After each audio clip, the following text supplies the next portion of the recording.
All right, thank you. Um, Commissioner Lee, would you please call the roll? Yes. What's going on? Commissioner Cruz. Here. Commissioner Foster. Here. Commissioner Lee, here. Commissioner Mallett. Here. Commissioner Walther.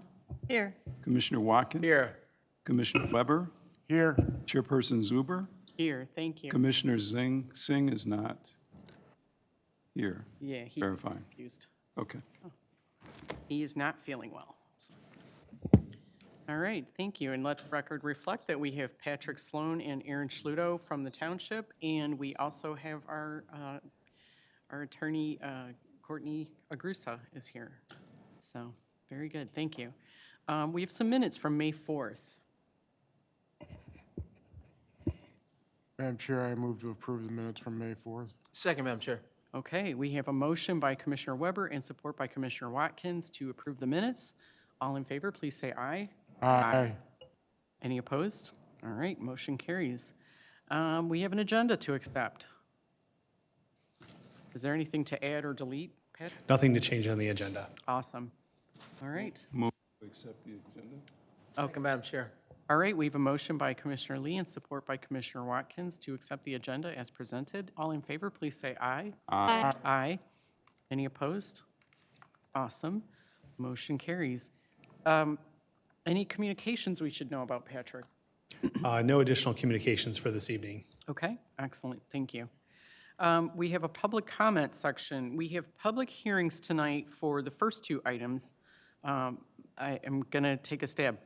Bait Al Mocha and the AMM Canton LLC rezoning. There are no other public hearings, correct, Patrick? Correct, just those two. Okay, so if you are here and you would like to speak about either of those projects, hold your thoughts, but if you have anything to say about anything else, now's your opportunity to go to the podium, tell us who you are and what your comment is. Okay, don't see anybody who's jumping up to say anything, so we'll move along. So we have two public hearings this evening. The first item, excuse me, is SLU-PZ26-00091, and that, I hope I'm pronouncing this correctly, is Bat Al Mocha, where we're considering special land use for the parcel number 050-99-0011-002, also known as 4125 Ford Road. The property is located on the south side of Ford Road between I-275 and North Haggerty Road. There's a proposed redevelopment for multi-tenant commercial building at the current Bowery site. So Patrick, tell us all about it, please. Sure, thank you. The proposal is for the site at 41275 Ford Road, which is the location of the Bowery Restaurant. And that's on the south side of Ford Road, and it's east of Haggerty Road between Haggerty and I-275. And the site here is illustrated on the aerial photo on the screen, and it's outlined here in yellow. So as it shows here, it's the south side of Ford Road. And as we'll see in a few moments with the plans, this aerial image of Ford Road, there's a lot of cars on it, and the proposed driveway will be designed as right-in, right-out only. That's also important to note because this is one of several sites that share access along a common access drive. There's a common access drive to the east, and it primarily services the hotel and White Castle, but it does loop around back to Haggerty Road, and it services the Mr. Car Wash. And then there's also a vacant site on the north side of the access adjacent to Haggerty Road. The BP gas station at the corner is not serviced through this access drive. It would be great if at some point in the future it was, but it's not part of this application. So this gas station retains its existing drives at Ford Road and Haggerty Road. For this site, when we bring up the plans, it'll show primarily the access points will be maintained at Ford Road and along the common access drive, although the locations will be modified. The proposal is a special land use for a fast food drive-through restaurant. Fast food drive-through restaurants are special land uses in the current C4 interchange service zoning district with some restrictions in the C4 district regarding where the restaurant can be. The sit-down portion of the restaurant would be the primary use based on the interior floor area and the outdoor patio. There's also an upstairs mezzanine that's proposed as part of the restaurant. It's proposed to be a coffee shop. The future tenant to the west, on the west side of the building, is unknown. Permitted uses in the C4 district include office, both professional and medical, and restaurants. Drive-through restaurants are special land uses in the C4, and they have to be connected to the primary use on the site, which in this case would be the coffee shop internal part of the restaurant, which includes the mezzanine and the outdoor patio. The C4 district, and we'll also talk about this in the next case, which is a site that's currently in the C4 district. The C4 district includes planned shopping centers that are more than 200,000 square feet as a special land use. Ironically, planned shopping centers that are less than 200,000 square feet are not permitted in the C4 zoning district. The only permitted uses for the tenant 2 space illustrated on the plans would include a restaurant, a bar, lounge, or office, or another use that's stated in section 18.02 of the zoning ordinance. Overall, the list of allowable uses in the C4 district are very limited compared to the C2 and the C3 zoning districts, which allow retail, personal services, vet clinics, child care centers, personal fitness centers, financial institutions, and small shopping centers as principal permitted uses. The limited available uses in the C4 district limit redevelopment and limit overall economic activities that rely on multiple compatible land uses in close proximity to each other. Although the planning division staff is considering proposals to amend the zoning ordinance to either expand the number of uses in the C4 district or potentially eliminate the C4 district altogether, the applicant may want to consider applying to rezone the site to C3 if a larger variety of uses are proposed for the tenant 2 space. That's a little outside the scope of this application, but because we have a rezoning on the next agenda item that involves the C4 district, and there have been other properties in the C4 district that have been rezoned out of C4 into districts like C3 district, which is technically sometimes considered a downzoning, but the C3 district allows a lot more opportunities for differences in uses. So that's a little background about some of the challenges and uses in the C4 district and something that we'll continue to look at and address. Within the C4 district, there are only 2 development standards applicable to drive-through fast food restaurants.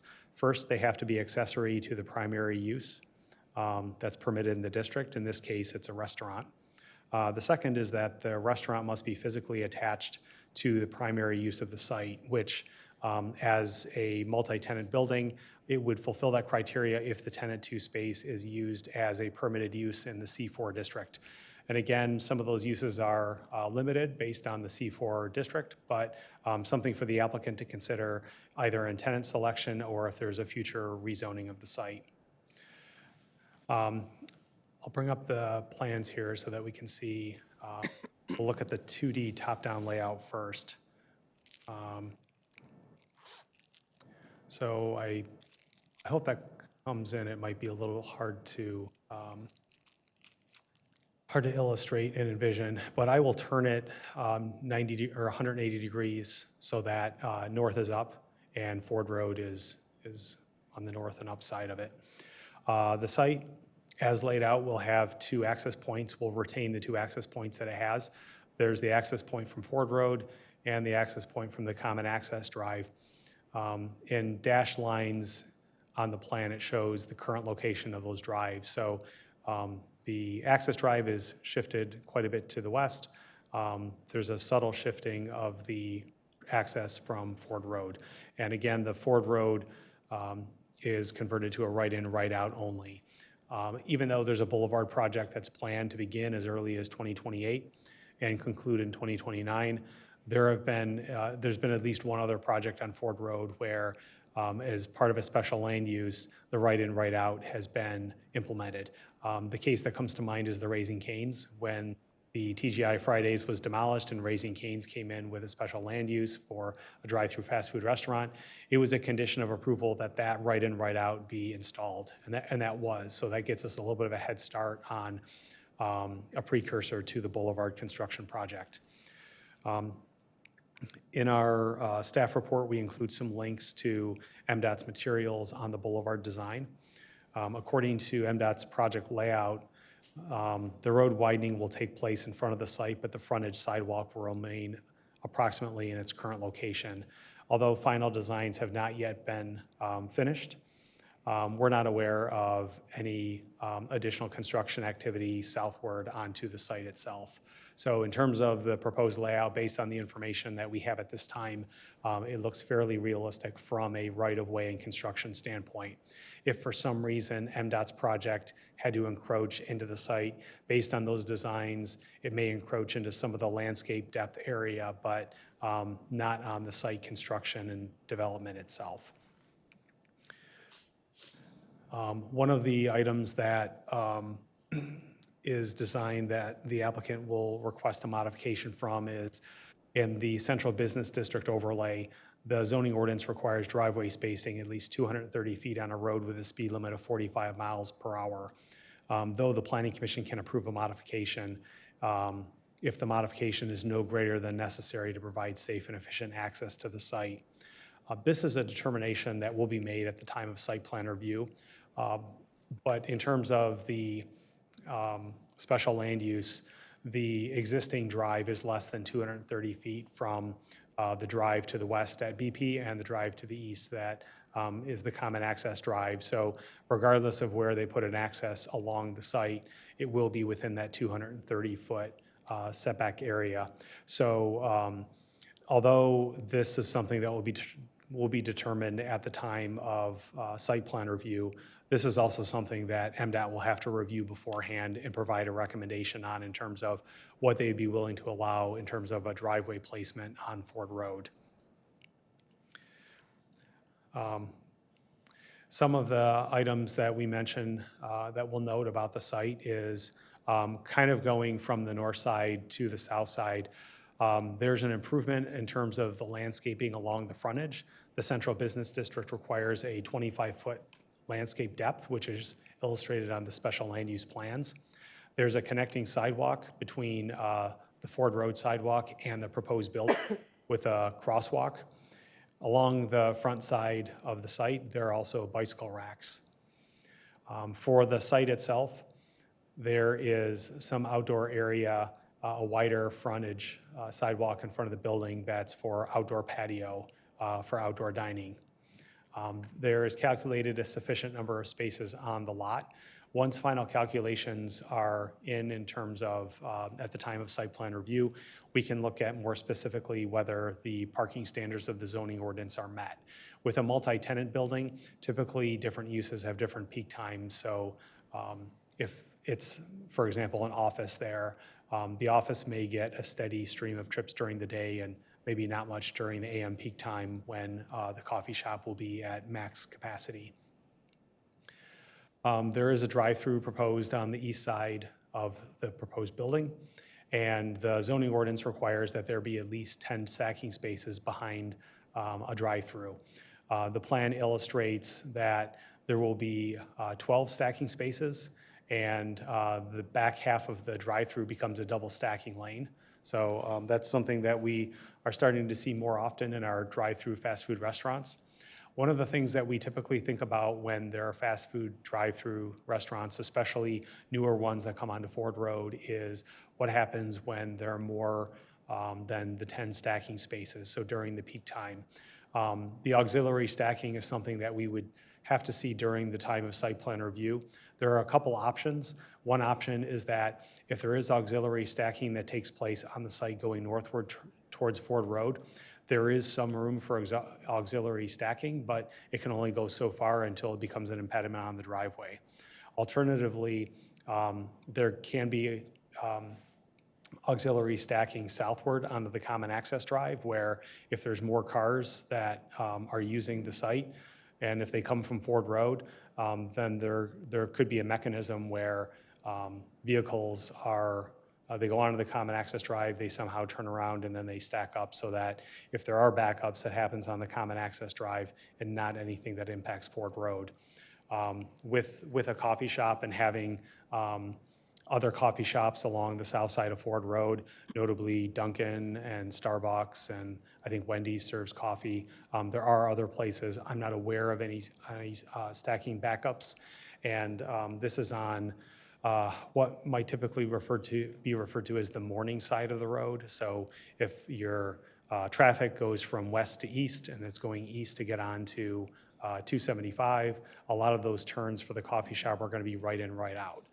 We would probably have more concerns if it was a non-breakfast, non-coffee type of item where you might see more demand for left turn trips based on what is proposed. Now, with a drive-through fast food restaurant, they're not limited to just selling coffee, but we have pretty detailed plans in terms of the floor plan and the building design of what the design intent is. Next, we'll go to, I'll skip past some of the floor plans, and I'll go to the design renderings of the building. These are preliminary designs, but they're fairly detailed in terms of design intent with the masonry materials, some of the siding materials, the awning and canopy, and a little bit of the landscaping and the outdoor patio. So there are some pretty finished details there that illustrate the design intent. A lot of the architectural requirements of the zoning ordinance will be applied during the time of site plan review, including the masonry percentage standards and the design standards for multi-tenant buildings and the central business district overlay. The same can be said for the landscaping and screening. We have some preliminary comments on the landscape plans and how some of them may not necessarily meet the letter of the ordinance. But again, at the time of site plan review, the Planning Commission does have discretion to modify certain landscape standards. So at that time, we'll have a better picture on what is possible with the landscaping and what they would propose a modification for. There's also not a lighting plan or a signage plan, so those comments can't be made at this time. They would be deferred to the time of site plan review. There is a dumpster enclosure located in the southwest corner of the site, and it's designed to comply with the zoning ordinance with the 8-foot-high brick walls, a limestone cap, and compliant interior dimensions. That final location design will be determined at site plan review, and the applicant may want to add a side door for employee access and may want to consider rotating the enclosure clockwise to improve the garbage truck access as well. With the central business district overlay standards, one of the items that we note is that the central business district overlay requires 25% of a gross area of a site to be open space. The open space on the site is currently 4.1%. That's proposed to increase to 17.4%, which is much more compliant, though still less than 25%. That open space could probably be further increased by shortening the parking spaces to 17 feet on the north and south sides of the building and shortening the parking spaces to 19 feet on the west side of the site. Those items can be determined at the time of final site plan review. I know we try to keep those parking spaces at 9 by 19 and in some cases 9 by 17, but when we also take into account vehicle circulation and turn radii, sometimes a little bit more space is needed depending on the design of the site. For the special land use plans themselves, we do note a few items that we would like included on the plans before they go to the Township Board, assuming the Planning Commission has an affirmative recommendation tonight. There are 6 items. First, some minor corrections to the legal description, more of a typo than anything. We recommend second, sealing and signing the survey. Third, including existing proposed conceptual water and sanitary sewer systems. Fourth, providing some comments about the stormwater management plan, even if they're conceptual at this time. It could be use of an existing system. However, depending on the Wayne County standards, it may also involve putting in an underground system. Fifth, any applicable building codes that may apply to the mezzanine, just a reference to the code would be sufficient. And sixth, including turn templates for fire trucks, garbage trucks, and loading vehicles. We think that with the loading circulation, there's pretty good traffic flow in terms of if a truck goes right in, whether it's a loading truck or a garbage truck that makes a right in from Ford Road, it stops and unloads, or it empties the garbage. As it goes out, it can go out the common access drive and then go back to Haggerty Road. Likewise, if it comes from the Haggerty side, it makes a 90-degree turn, and it can either back into the loading space. The garbage truck could turn around probably somewhere in the common access drive or an adjacent site, get to the dumpster, and then leave. So those are things that are probably attainable. It's just a matter of showing them on the site so that that alignment with the drives works. It probably does with the proposed alignment north-south of the Ford Road Drive and the common access drive. That's just something that we'd want to see on the plan just to make sure that the site layout is proper. Based on the special land use standards of section 27.03, we make several findings in terms of the appropriateness of the use, compliance with those standards, compatibility with adjacent uses, and we recommend approval based on the compliance with those standards. With a fast food restaurant in this area, that's fairly common and consistent with some of the surrounding uses. These are more highway-oriented uses with a hotel, an existing fast food restaurant, and a gas station. So having another drive-through fast food restaurant is compatible with surrounding areas. It is a nice element to have indoor space as well as an outdoor patio and an upstairs mezzanine to be a little bit more of a destination rather than just the drive-through restaurant. So there is design intent there to make this more of a destination where people can go. It's more welcoming. They can be outside. They can be upstairs overlooking the area and get more visiting traffic that may walk there, bike there, or go and park there rather than just using the drive-through. So something like that is a good addition in light of the fact that most of these uses are, auto-oriented drive-through and interchange types of uses. So if the special land use plans and the designs are acceptable to the Planning Commission, we would recommend approval of the special land use application subject to the following 3 conditions. First, installation of a separation median at the Ford Road entrance to make the driveway right in, right out only. That is shown on the plans, but we want to include that as a condition so that it carries forward. The second is satisfactory review of the Ford Road driveway by MDOT. And the third is revising the special land use plans to the satisfaction of Canton Municipal Services Department staff prior to Township Board review of the special land use application. And that is those 6 items I had noted previously that are also in our letter. However, if there's additional information required by the Planning Commission prior to a recommendation to the Township Board, then we would recommend postponing action pending receipt of any additional information the Planning Commission would need prior to making its recommendation. So that concludes our staff report, and I'll be happy to take any questions. Thank you, Patrick. Is the project sponsor here? Would you care to step to the podium and add anything to what Patrick just said? All right. And of course, give us your name and address for the record, please. Good evening, Commissioners. My name is Najim Semois with CDPA Architects. It's very hard to hear you. Sorry. How about now?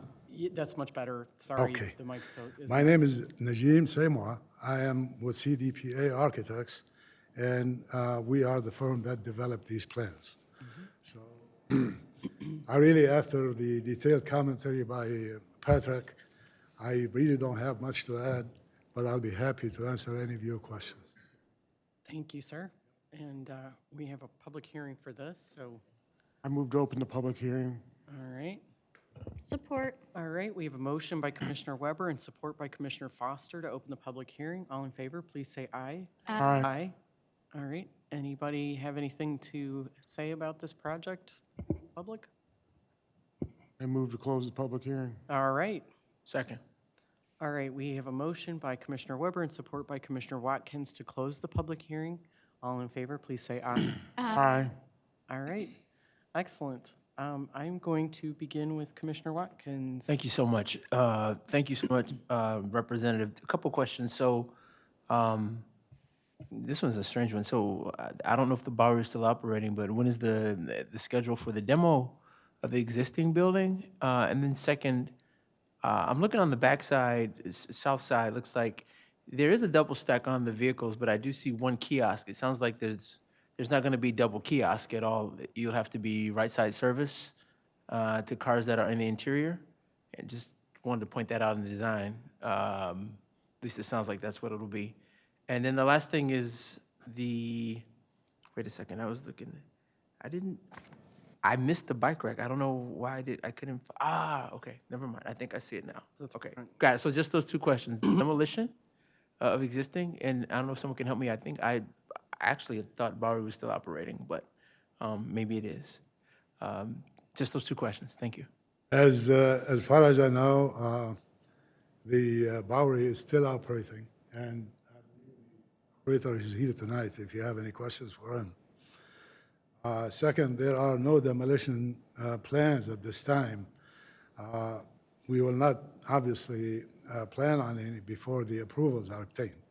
So upon obtaining approvals, first with the special land use and then the site plan approval, once we get through those, then the construction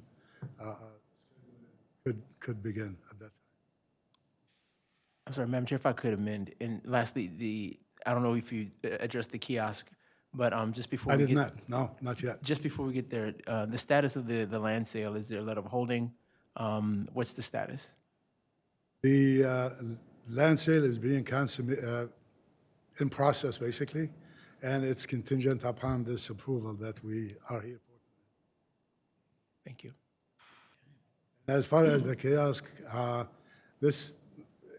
that could be an overlooked at this stage of planning, but there will be obviously in menu and ordering on both sides for each. Okay, thank you. Yep. All right, Commissioner Cruz.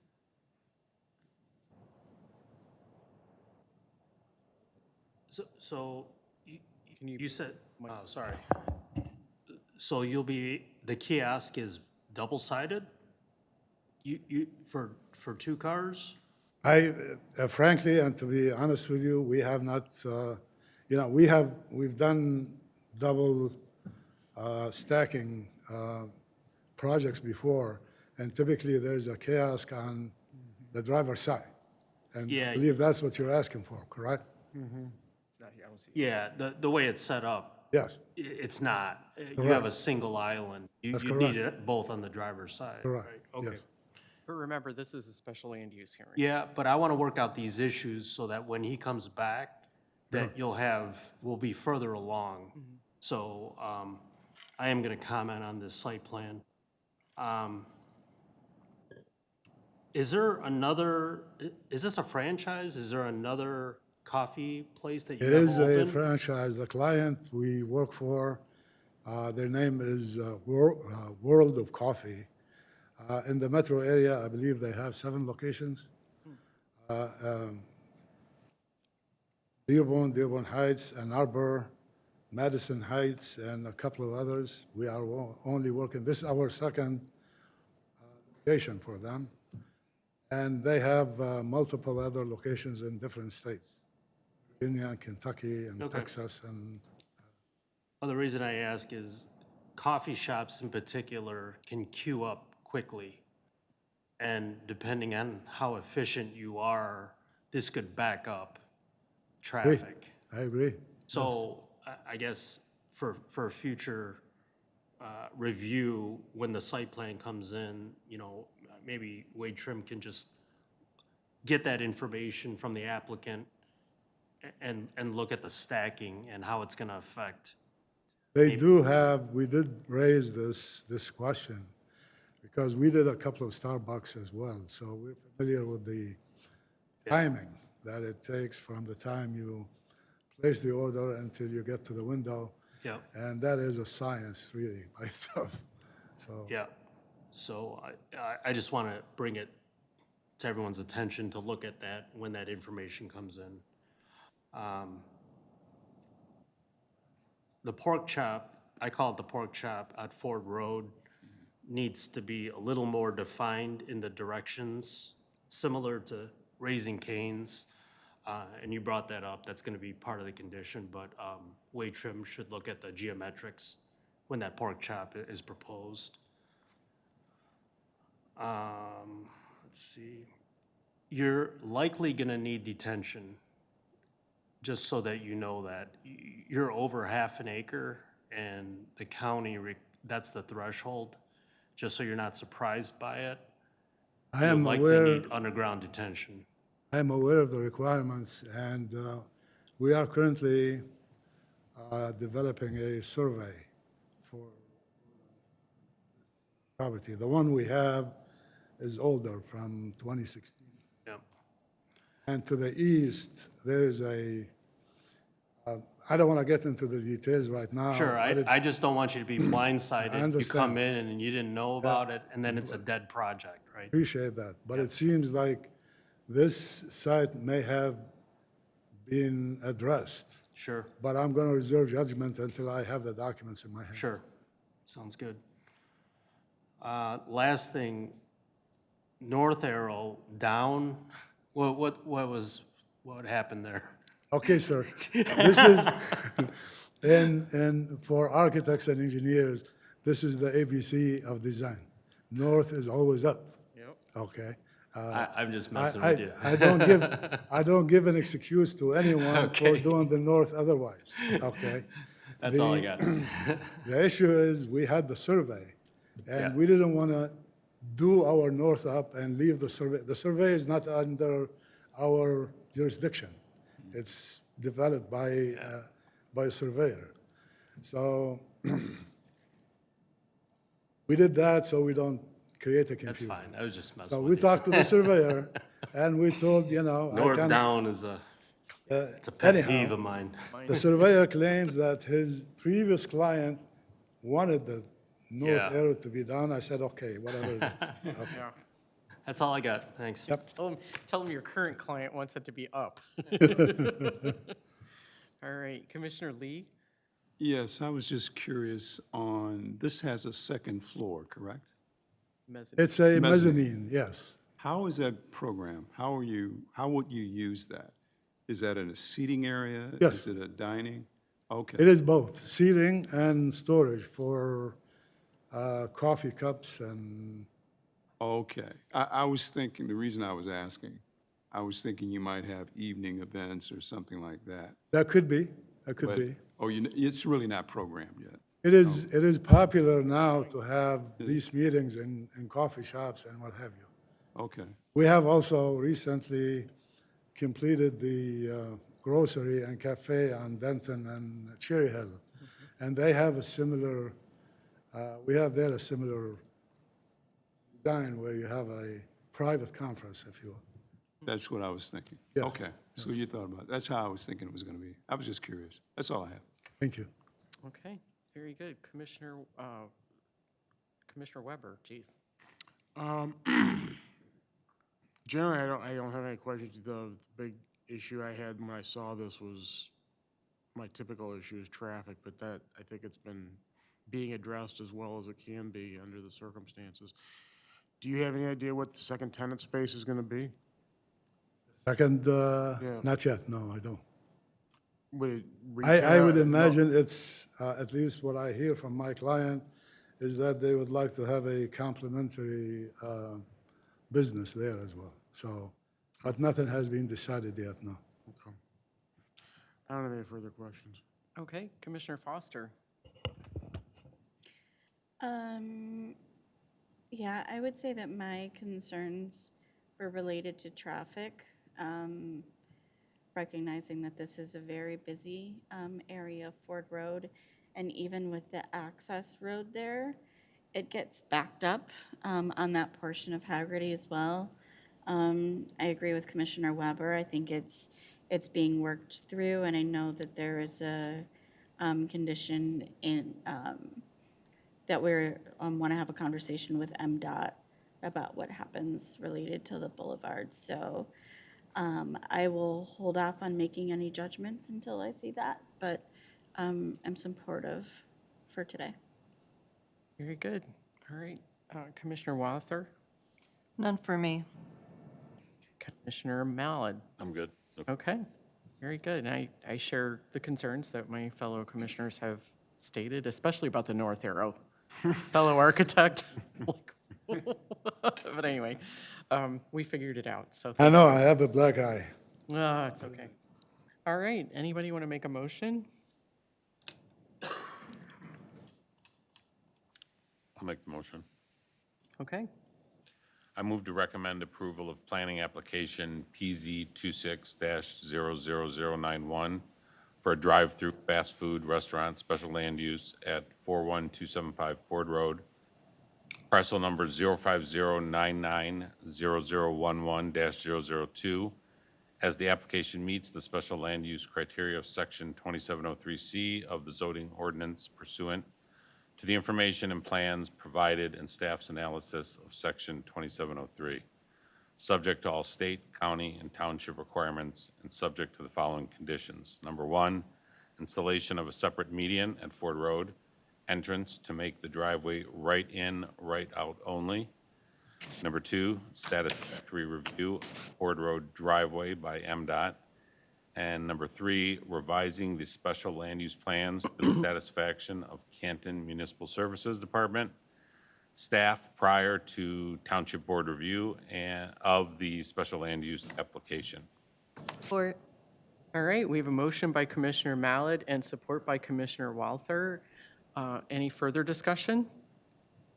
All right, Commissioner Lee, could you please call the vote? Yes, Commissioner Cruz, Yes. Commissioner Foster, Yes. Commissioner Lee, yes. Commissioner Mallett, Yes. Commissioner Walther, Yes. Commissioner Watkins, Yes. Commissioner Weber, Yes.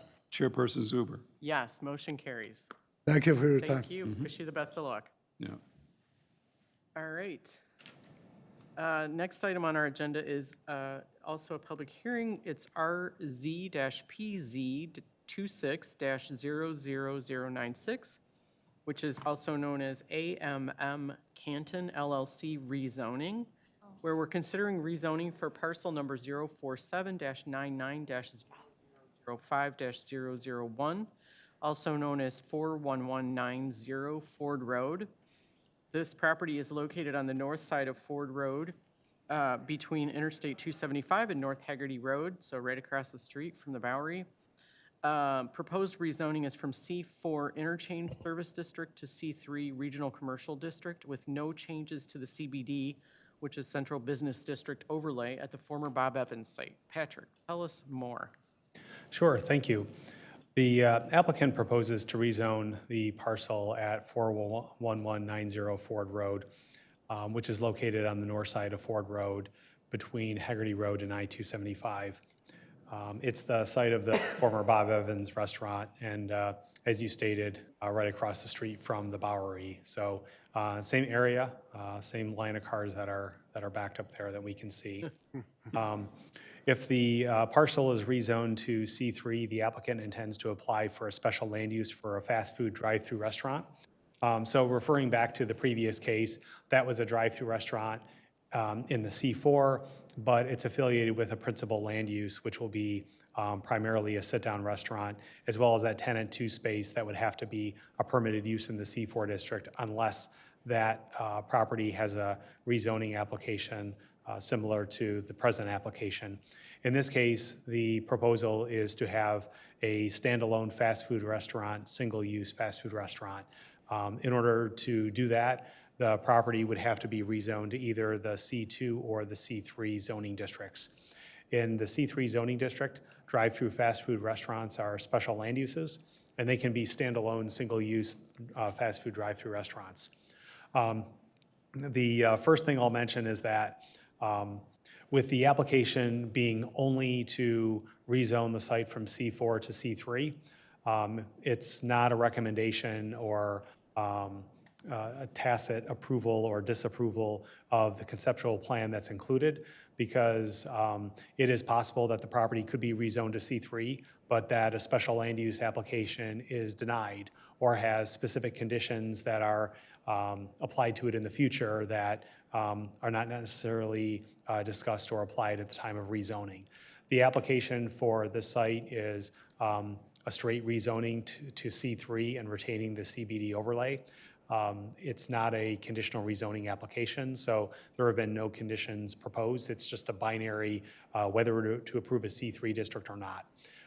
If the zoning is approved and if a special land use application is submitted for a fast food drive-through restaurant, at that time, just like with Bet El Mocha, we would be discussing a lot of the site-related issues and to determine whether that was an appropriate use for this specific site. Having said that, there is a conceptual plan that's been submitted with the application, and as such, we've provided comments on that plan. Comments are non-binding. It doesn't indicate any approval or disapproval of a plan. It's simply just looking at the site as it's proposed to be laid out if the rezoning is successful. We have several comments about the plan that's in front of us. Before jumping over back to the plan, I just want to talk a little bit more about this site, which also has a common access drive.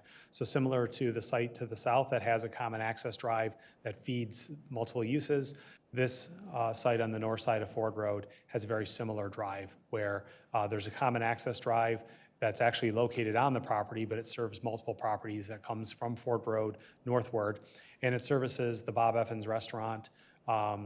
It serves 4 different hotels to the north.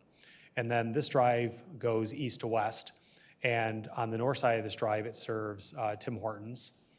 And it also serves the Shell gas station.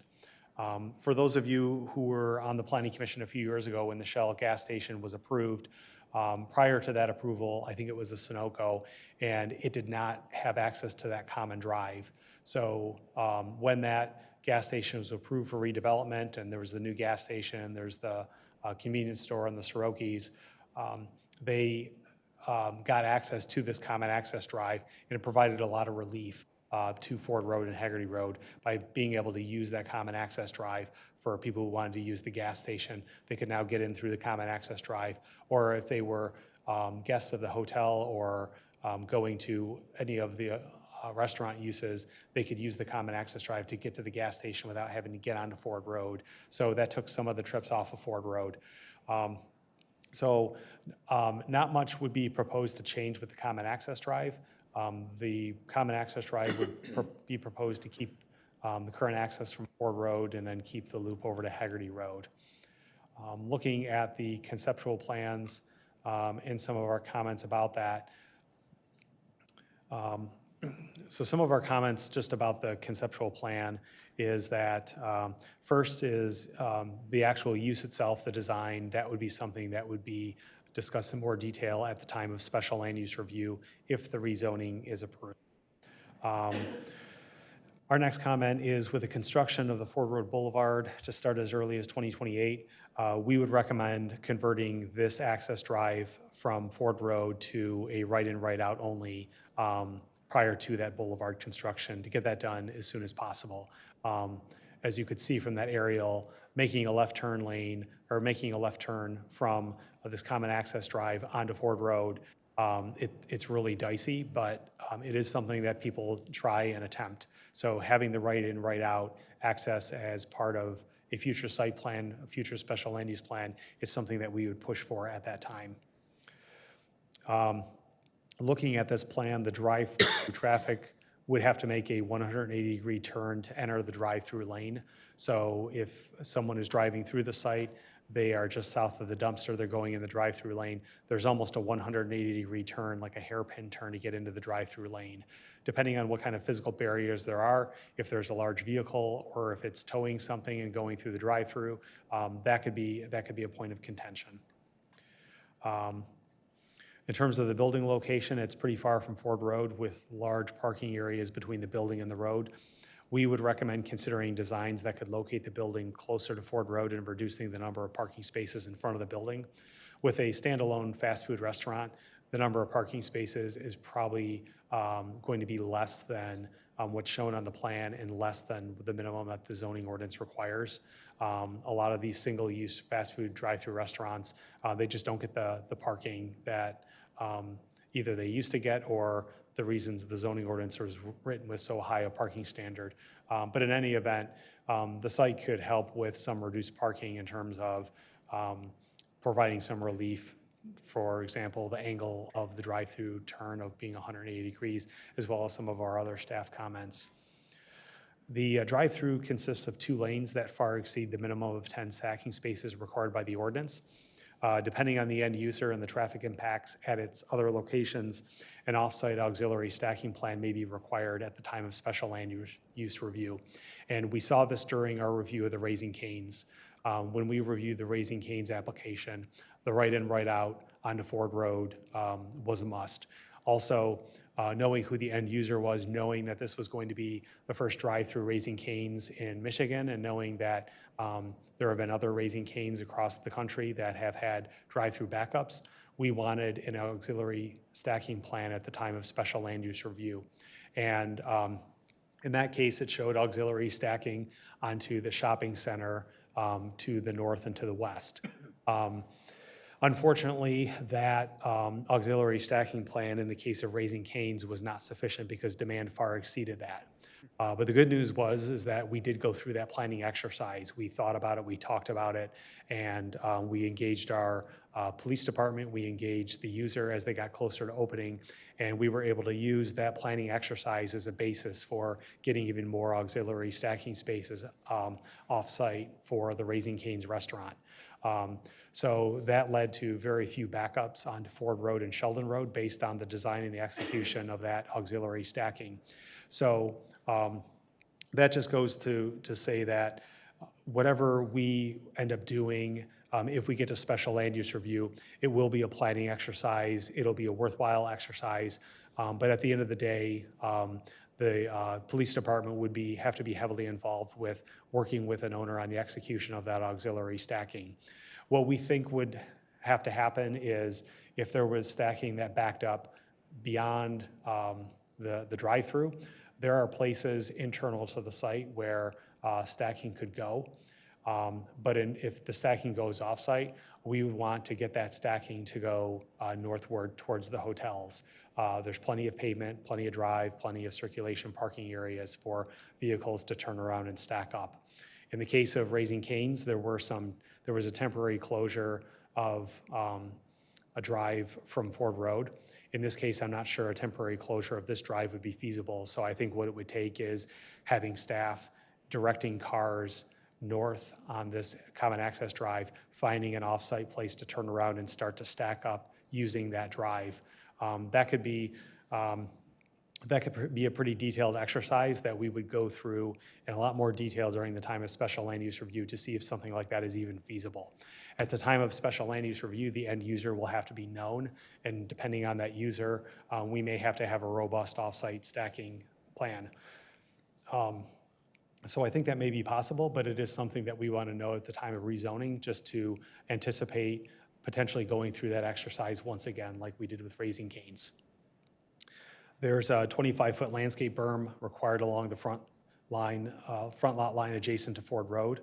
And as we noted in the previous special land use plan this evening, they showed that 25-foot landscape area. We're not sure there's the 25 feet here. I don't think it scales to 25 feet. That's something that we would like to see. As sites get redeveloped, we want to see them comply with the standards of the zoning ordinance for both the commercial district, the landscape standards, but also the central business district overlay where this is in our DDA area. So we would want to see that 25-foot landscape buffer along the front. There's also going to be foundation landscape required along the south and the east sides of that building because they do face the front yard and adjacent parking areas. We do recommend that connecting sidewalks be included north to connect to the hotel and south to connect to Ford Road, and also west to connect to Tim Hortons. We want to try to put in as much pedestrian access as is safe for this site. The zoning ordinance for parking requires 1 space per 50 square feet of eating area plus 1 space per employee. Fast food restaurants typically park fewer cars than the ordinance requires, even during the peak times. So if demand is projected to be lower, we will support a modification to reduce the number of required parking spaces at the time of special land use and site plan review. One other note on the plan, there is 1 parking space that's kind of sitting out in an island there. It's pretty odd. in terms of its location. So if it's there to meet a numerical requirement, we would recommend just removing it because the odds of the peak parking demand being off by one parking space is pretty remote. We would instead recommend removing the parking space and making this a landscape island, which could be shaped a little bit better to allow for circulation around that island area. And then finally, we recommend that the applicant consider constructing a multi-tenant sign at the Ford Road entrance to allow better site identification of the businesses that are accessible to the drive. That could help with identification of customers and patrons, not just of this site, but of all the adjacent sites that access that common drive. Finally, we get into our review considerations of section 27.06D4 of the zoning ordinance. There are 10 standards of review that must be considered prior to action on a rezoning. They include whether the zoning is in accordance with the master plan, whether it's consistent with the intent of the zoning ordinance, if there are changed conditions since the ordinance was adopted, if the amendment corrects an inequitable situation created by the zoning ordinance. Some of these criteria are not applicable. Others, we make affirmative findings. Another is whether all the requirements of the proposed zoning classification could be complied with. That's a standard that has been met in the C3 district and the central business district overlay. The site can meet all the requirements of that district for the area width and setbacks. We also find that the C3 district would comply with the intent of the zoning ordinance and the recommendations of the master plan. Although it's zoned C4 highway interchange, the C3 district allows for more opportunities for redevelopment of certain sites, with both this site and the Bowery having demanded turnover, and in the case of Bob Evans, where it's a vacant site, the C4 district is very prohibitive to redevelopment. I understand why it was designed the way it was, to really restrict uses and really make them highway oriented. But when there's not a demand for these specific highway oriented designs, when businesses close and vacant buildings remain and it's hard to repurpose something, then the C4 district becomes a little bit of an impediment based on demand and what can be used for redevelopment of the site. It doesn't mean that all uses in the C3 district are appropriate. There are special land uses in the C3 district that are probably not appropriate for this site, which would include a car wash.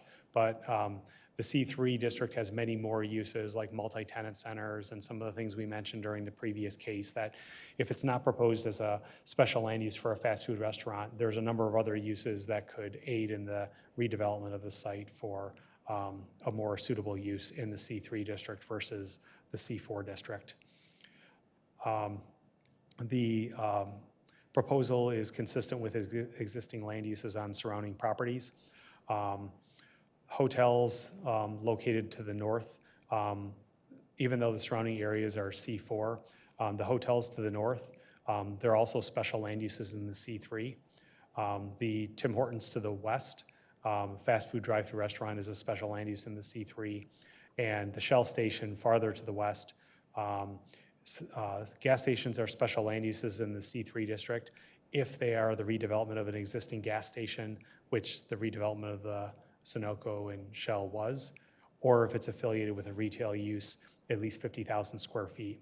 So if the surrounding areas were also zoned C3, they would all be conforming uses in that district. So these are uses that are also seen in the C3 district. So the proposal for a C3 here, it would not be out of place with the adjacent uses. And it wouldn't be considered spot zoning, even if there aren't any C3 uses adjacent to it. The master plan recommends, I'll bring up the master plan map here. The master plan recommends a general commercial on this site and surrounding sites, and the corresponding zoning districts in the zoning plan are C3 and C4. So although there may not be adjacent C3 uses, it's planned for either C3 or C4 in the master plan. So it would be consistent with the master plan recommendations. And finally, with regard to the impact on township infrastructure, the property is currently serviced by public water and sanitary sewer, so that would continue. The stormwater management is under the jurisdiction of either Wayne County or MDOT, depending on where it discharges, and it'll be reviewed at the time of special land use and site plan review. The existing stormwater system appears to outlet north to Willow Creek, and with the redevelopment of the site, it's possible the site will be required to retain more stormwater before outletting, which may mean an underground system. And finally, with the impact on roads, the site is accessible from the common access drive that connects Ford and Haggerty, both of which are paved. Ford is under the jurisdiction of MDOT, and Haggerty is under the jurisdiction of Wayne County. Any future development proposal would require a traffic study that reviews the adjacent roads and nearby intersections, assesses those impacts and changes to levels of service and any applicable mitigation. So that concludes our staff report. Our recommendation is for approval of the proposed C3 district based on the criteria that we noted. If there are any questions, happy to answer them. Thank you. Thank you, Patrick. Is the project sponsor here? Okay. Do you have anything to add to what Patrick said? And let's open a public hearing while he's making his way to the... Madam Chair, I move to open the public hearing. Support. All right, we have a motion to open the public hearing by Commissioner Weber and support by Commissioner Foster. All in favor, please say aye. Aye. Aye. Any opposed? Awesome. Okay. And please give us your name and address for the record. Yes, my name is Jordan Chapman. Address is at 30200 Telegraph Road, Suite 205, Bingham Farms, Michigan, 48025. Thank you. I'm with AMM Canton LLC. I think Patrick did a really nice job outlining the project and our proposal here. I'm here to answer any questions that any of the commissioners may have, and we can go from there. Yeah, my question is, does this mean that we're not going to have Chick-fil-A on the other side of the highway? So I'm not involved in the project on the east side of I-275. I don't have a signed lease agreement with my proposed tenant right now. Okay. But I think you're pretty accurate in what you're saying. Okay, yeah, there's, the canopy labels on your drawings kind of give it away, so, okay, very good. Commissioner Mallard, would you like to ask any questions? Or, I'm sorry, is there anybody here from the public who'd like to address the project? Sir, come on up to the microphone and give us your name and address for the record, please.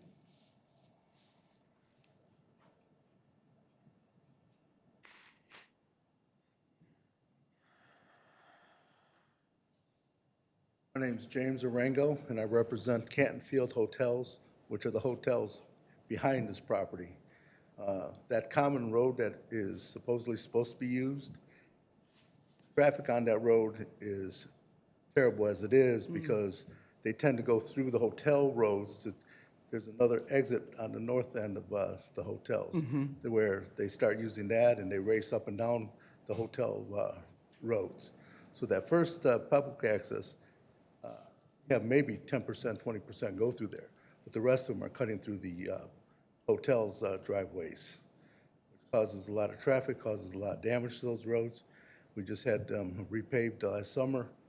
Okay, I don't know what this fast food is going to be, but depending on the hours of operations, the noise pollution from the kiosk systems, guests using those like to play their music loud, which will directly affect the hotels, especially the airfield directly behind that property. That makes sense. Not only the traffic, but the noise pollution that it causes. All right, well, Those, I think, need to be addressed as well. absolutely. Okay, thank you, sir. I think we can encourage the project sponsor to work with the neighbors to make sure that those concerns are addressed.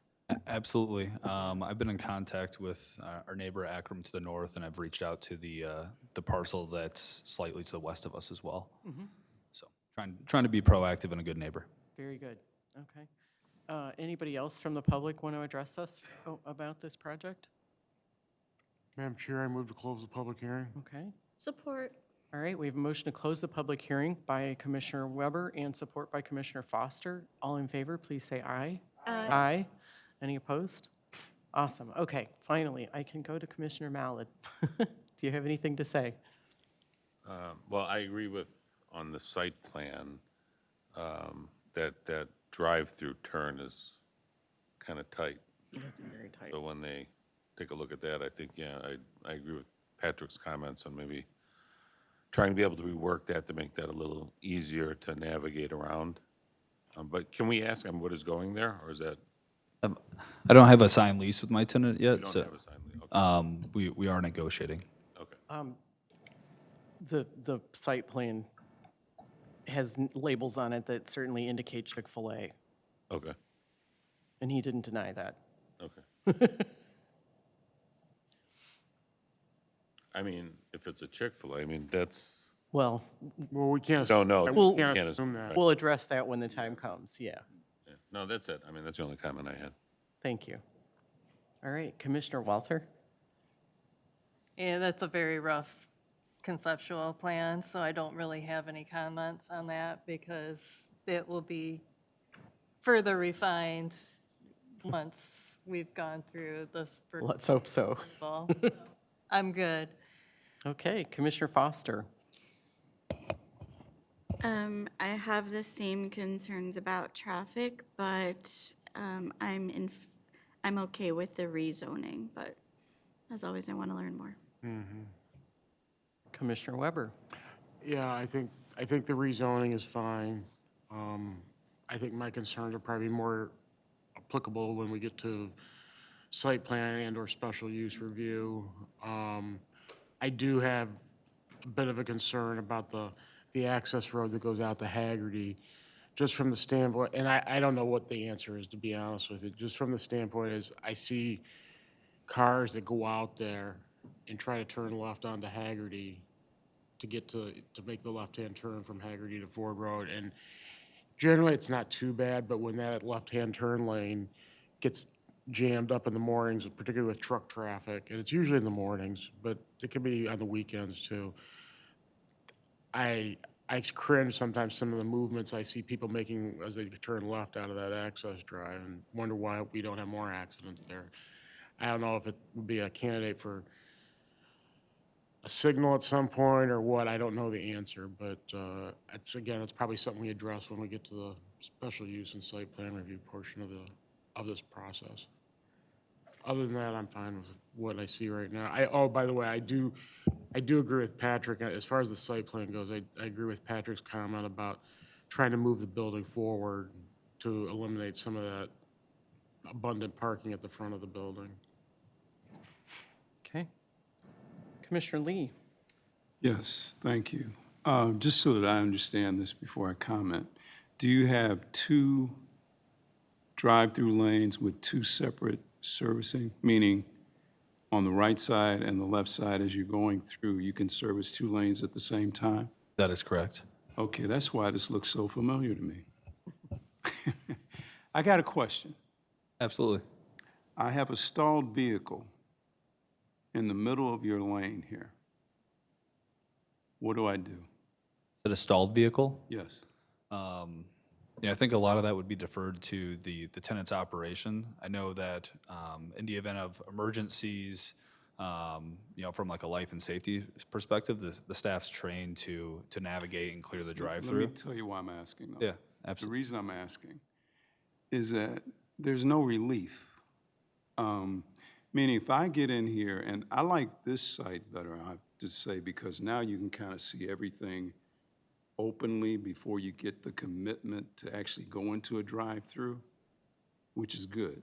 So I'm okay with that.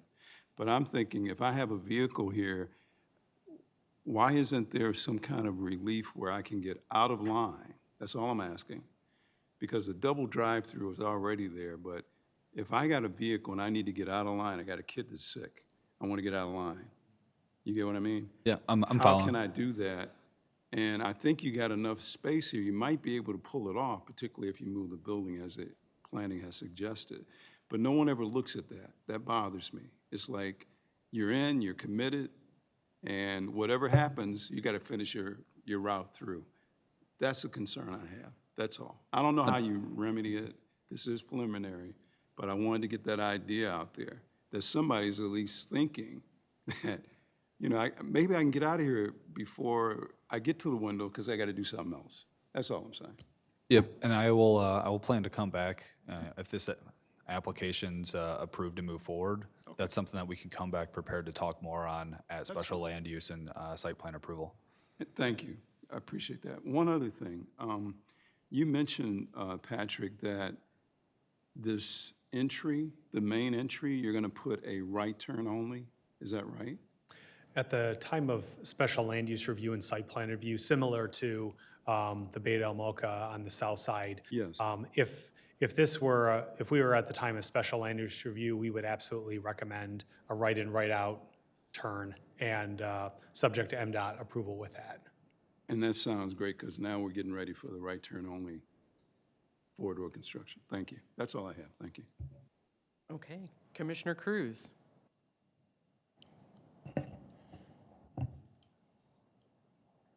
It's not the best looking plan, I have to be honest with you. The parking lot looks crunched and confusing. But I get that it's a weird shape. For example, like coming out of the drive-through, usually you can circle back to the building. Let's say you forgot something. This one you can't. You're forced to go out. Sometimes people go through the drive-through, park, and want to eat. Can't do that here. They'll have to do a U-turn right on the access drive.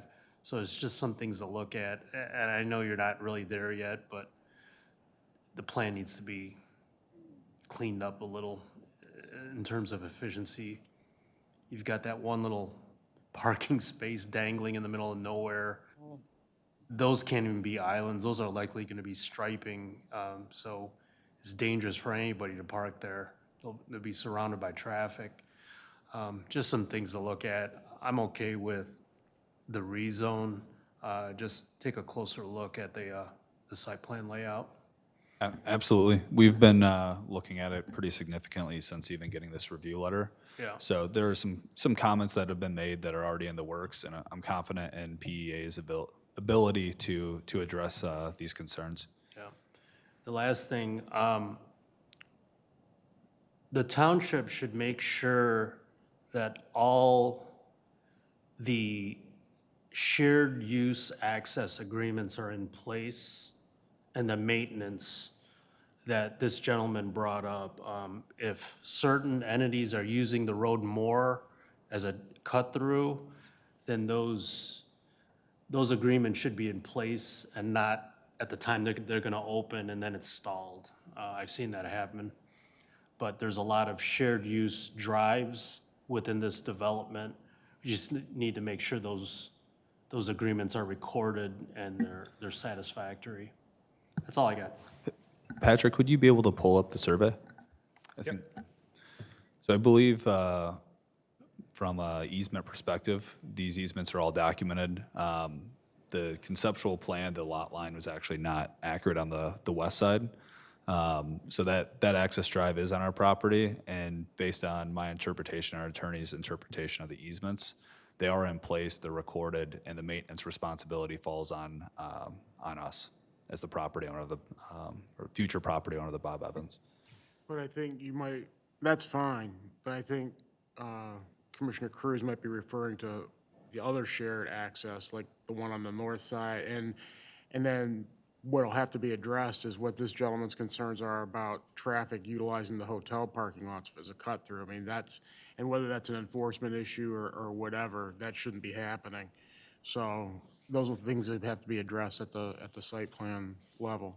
Absolutely. We'll note that and be prepared to speak to it. Thank you. Anything else, Commissioner Cruz? Okay, Commissioner Watkins. Super quickly, can you zoom in on the survey again? So I just wanted to see, where's again, I'm sorry, where does the property line end on the west? Yep. Right. It's the black line right there, yes. This one here. So the entirety of the shared access is your property? Up, I guess the north-south access way to Yeah. it is, yes, and then up to the property line. Interesting, But then there's an easement in place over the other property lines. Okay, I understand. Thank you. With that being said, what's the status of the land sale right now? Letter of holding, Yeah. complete transaction with Team STA? Yeah, I have a contract to purchase. Expected sale is to occur this summer. I would say in the next 30 to 60 days. With Canton, I'm sorry, your entity is AMM Canton AMM LLC. Canton purchasing from Team STA. That is correct. Got it.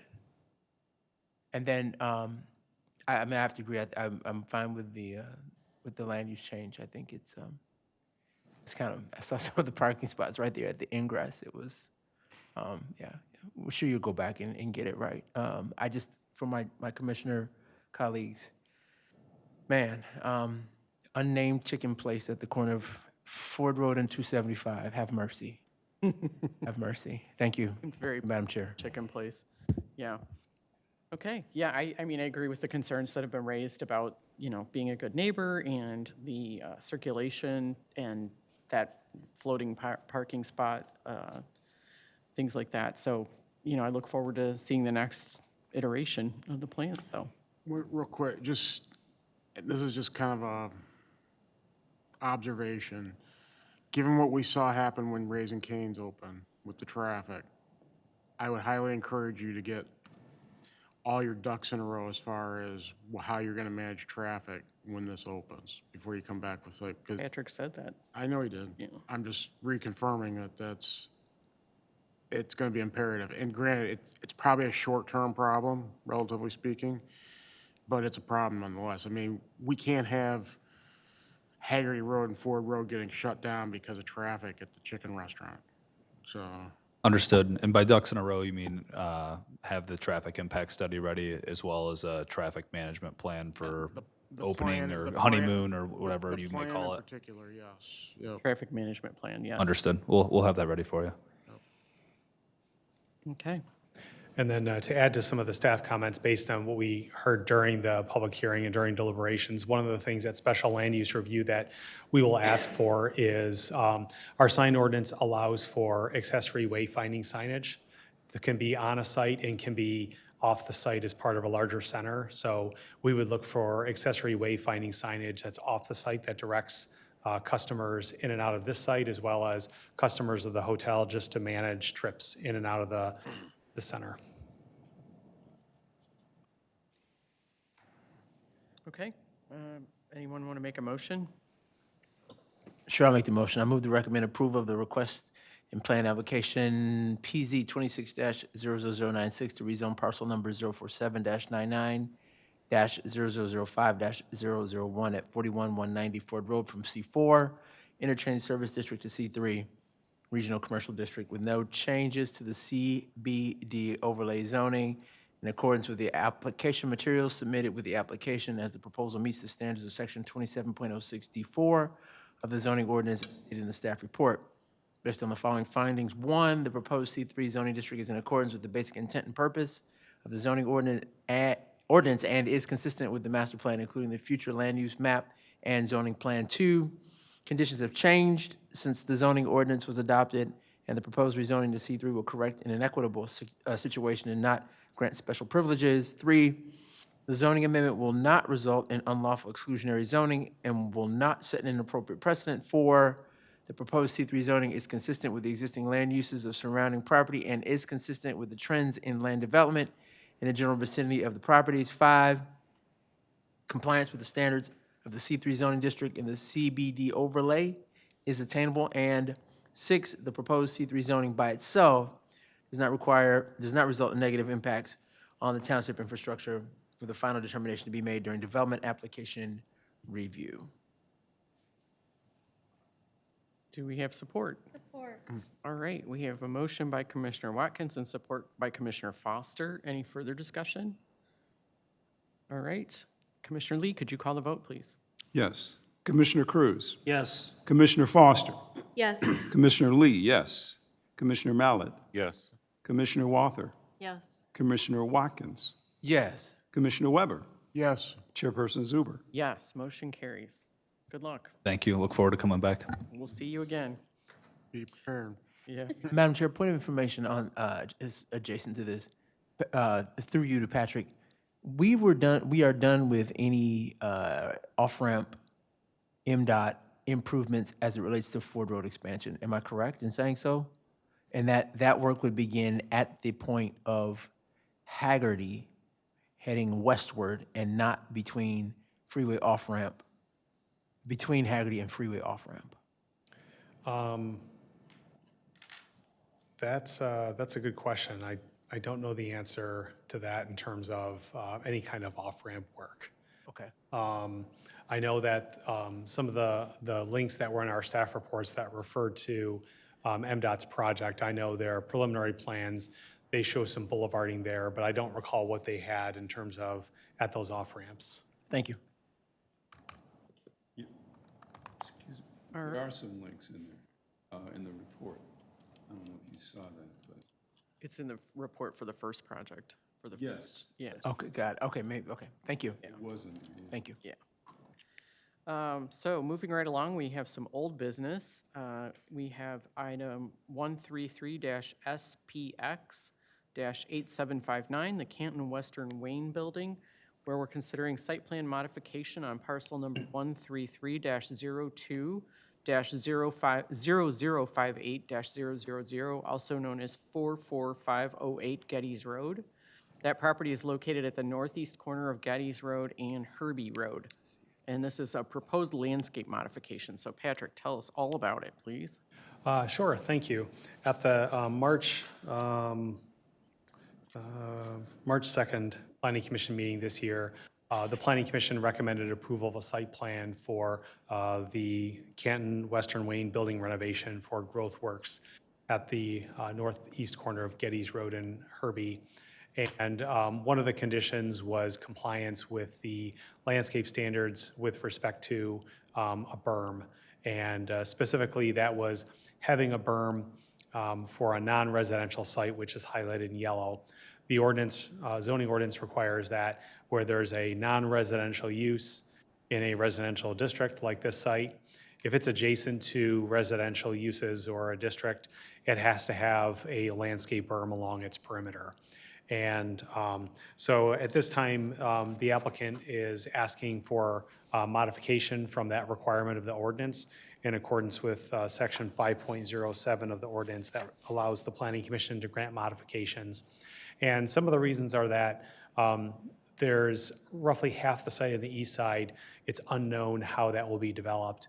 And some of the plans that are in the set in the packet, it shows the rehab of the building that's on the west side of the site. It shows rehab of the parking area that's on the east side of the site. And it'll mostly keep that footprint. The footprint will be a little bit larger. And along the east side of the parking lot, there will be a drainage swale for stormwater management.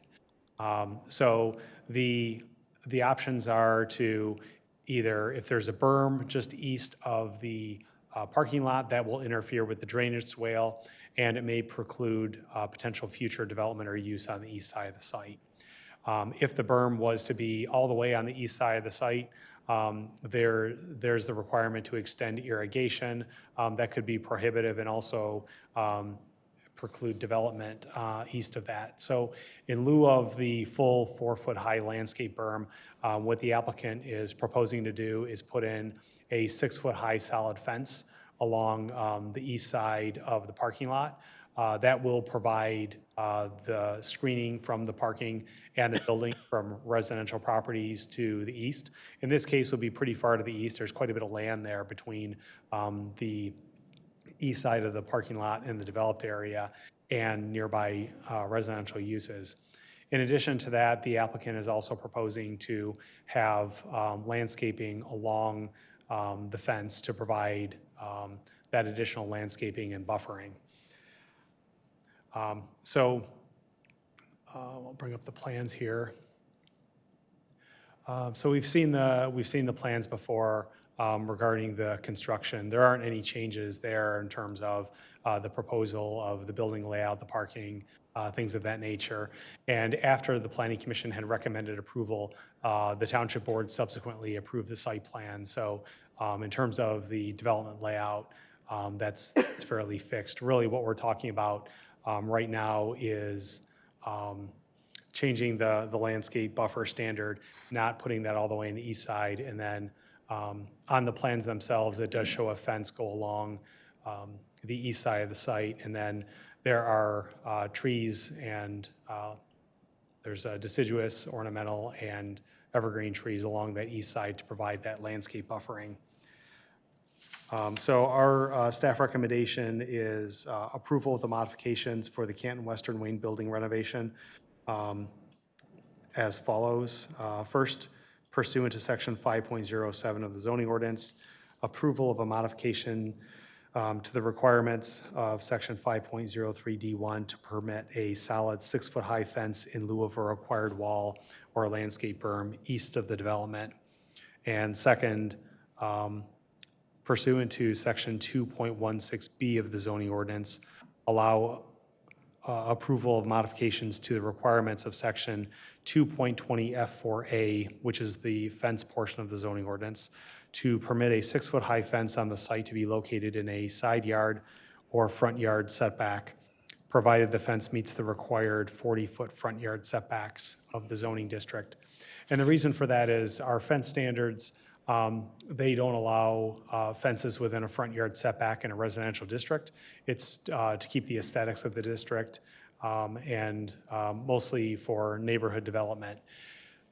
In this case, because it's a non-residential use on the site, because the screening is something that can have a positive impact on adjacent property owners, we recommend that pursuant to section 2.16B of the ordinance, which gives the township authority to modify the ordinance for township-sponsored projects, to allow that 6-foot fence to be located in a side yard and in technically the front yard, which is between the front line of the building and the road, provided that that fence is not located within the 40-foot front yard setback of the site. So it wouldn't be in the front yard setback, there would still be landscape material, but it would give very sufficient screening to properties to the east and allow that fence to be carried a little bit south of the parking lot to screen from lines of sight, both from adjacent property and from the road itself. So our recommendation is approval of those modifications as presented, and I'll be happy to take any questions. Thank you, Patrick. Is the project sponsor here? Okay. Can you give us your name and address for the record, please? Good afternoon. My name's Matt Showalter. I work at Partners in Architecture. I'm covering for Lauren today. Okay. And I live at 393 Adams Court in Ferndale, Michigan. Okay, thank you. Do you have anything to add to what Patrick said? Well, and I'm open to any questions that you. Okay, excellent. Anybody have any questions or thoughts? Or, I mean, I don't have a problem with this at all. Anybody? I'm good. All right. Who would like to make a motion? I'll make the motion. Okay, I move to recommend approval of modifications for the Canton Western Wayne building renovation at 44508 Geddes Road on tax parcel 133-02-0058-000 as follows. Number one, pursuant to section 5.07 of the zoning ordinance, approval of a modification to the requirements of section 5.03 D1 to permit a solid 6-foot fence in lieu of required wall or landscape berm on the east side of the development. And number two, pursuant to section 2.16B of the zoning ordinance, approval of modifications to the requirements of section 2.20F4A to permit a 6-foot fence on the site to be located in a side yard or front yard, provided the fence meets the required 40-foot front yard setbacks. Support. okay. We have a motion by Commissioner Mallett and support by Commissioner Walther. Any further discussion? All right, Commissioner Lee, could you please call the vote? Commissioner Cruz, Yes. Commissioner Foster, Yes. Commissioner Lee, yes. Commissioner Mallett, Yes. Commissioner Walther, Yes. Commissioner Watkins, Yes. Commissioner Weber, Yes. Chairperson Zuber. Yes, motion carries. Thank you. Good luck. All right, next on our agenda, we have some new business. We have item number -PZ-26-0090. The Tri-City Assembly of God would like to amend our master plan, or future land use map, We're considering a future land use map amendment for parcel number 108-99-0001-712, no address. The property is located on the east side of South Sheldon Road between Palmer and Michigan Avenue, located on the north side of Connection Way. The proposed amended land use from low-density residential, which is 2 dwelling units per acre, to medium-density residential, which is 4 units per acre. Patrick, tell us all about it, please. Sure, thank you.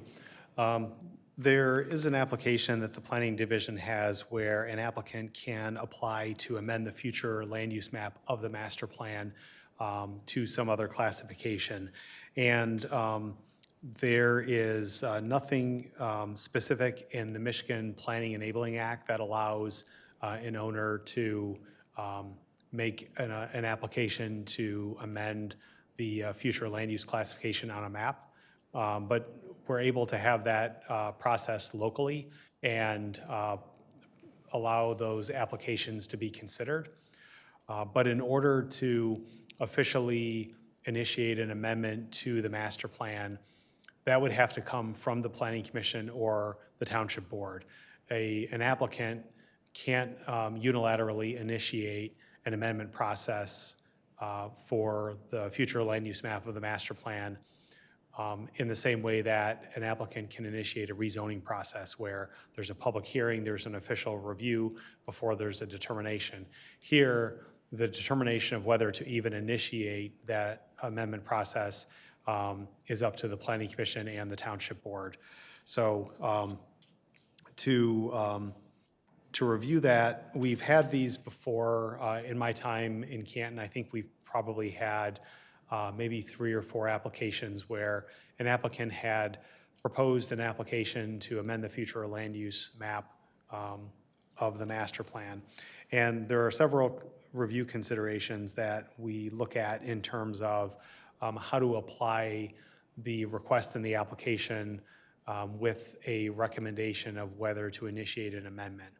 And these are not standards that are necessarily in the Planning Act, but they're based on planning and zoning practices. They're based on our experience, our knowledge of the community.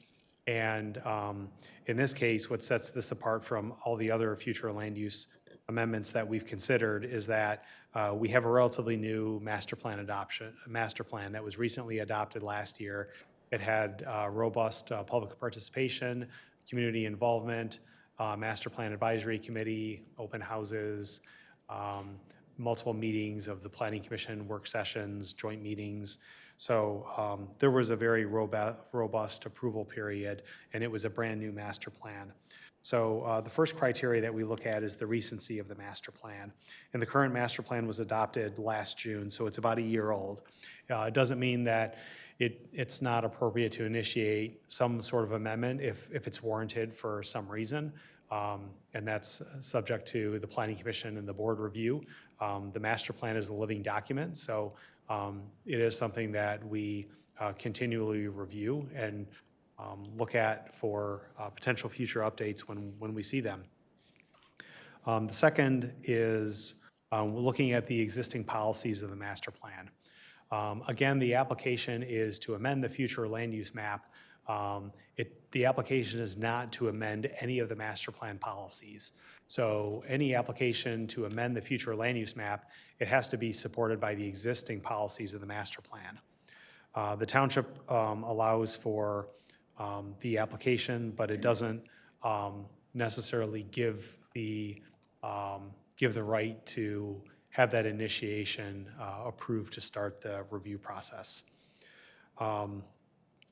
In the future land use map that was adopted as part of the master plan, and we'll put it up on the screen here. So this site was, it was classified as low-density residential, which is 2 units per acre. And the area to the south that includes the senior living facility, the church, is also classified as low-density residential, 2 units per acre. There are some exceptions when it comes to senior living facilities in terms of having greater density in a residential district based on lower impact for that type of use. In the zoning plan, the corresponding zoning district with the low-density residential is R2, single-family residential, which is how the property is zoned today. The applicant intends to apply to rezone the property to either R4 or R5 at some point in the future. And as a precursor to that is proposing an amendment to the future land use map in order to try to get a future land use classification that would support that rezoning, because the low-density residential at 2 units per acre does not support a density that would be higher than R2. In the medium-density residential, which is the proposed classification, that allows for up to 4 units per acre. And we had copied and pasted the portions of the pages of the master plan that describe the low-density residential area and the medium-density residential area. In the master plan, there's also area to the north that's Lower Rouge River that's classified as park. A little bit farther to the south is in that orange. That's classified as, that's a higher density residential. What one is that? That's a medium high density residential, 8 units per acre. That's this orange area along the intersection of Michigan and Sheldon. There's some existing high density housing that's there. This is located south of the church. Across Sheldon Road on the west side, the light green is classified as cemetery. That light yellow is classified as, I think it's very low density or rural residential, which is 1 unit per acre. So it's even lower than the current classification on the east side of Sheldon Road at this site.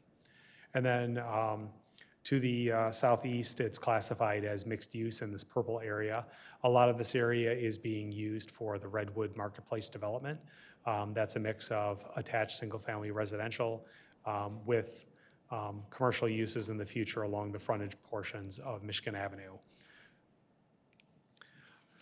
So there are some areas that are mixed in terms of some areas adjacent nearby are lower intensity, and some areas that are farther to the south are higher in intensity. So it's a little bit mixed in terms of what's in the surrounding area. Some's lower, some's higher. One of the areas that we look at in our staff report, probably one of the most important considerations, is potential impacts on township infrastructure and the suitability of the area. When we look at the master plan, we look at some existing development. Here's an aerial photo that shows the area, and the subject area in question is top of the page here, north of the senior living facility, and to the west is Sheldon Road. This illustrates a traffic backup, and this picture was taken on June 12th of 2024, and although there was some construction in the area, I think it did allow for free flow throughout this intersection. And as we can see on the plan, there was a pretty large backup here. If we go north of this intersection of Geddes and Sheldon, and I think a lot of us are familiar, if you're driving that intersection, oftentimes if I drive it going westbound and I'll get off Michigan at Geddes, and then at a stop sign, the north-south traffic doesn't stop. So if I'm going straight or making a right, you have to look quite a bit just to make sure it's safe, and when you make the move, you got to commit to it. In this case, That's one way to put it. yeah, you can't hesitate. No.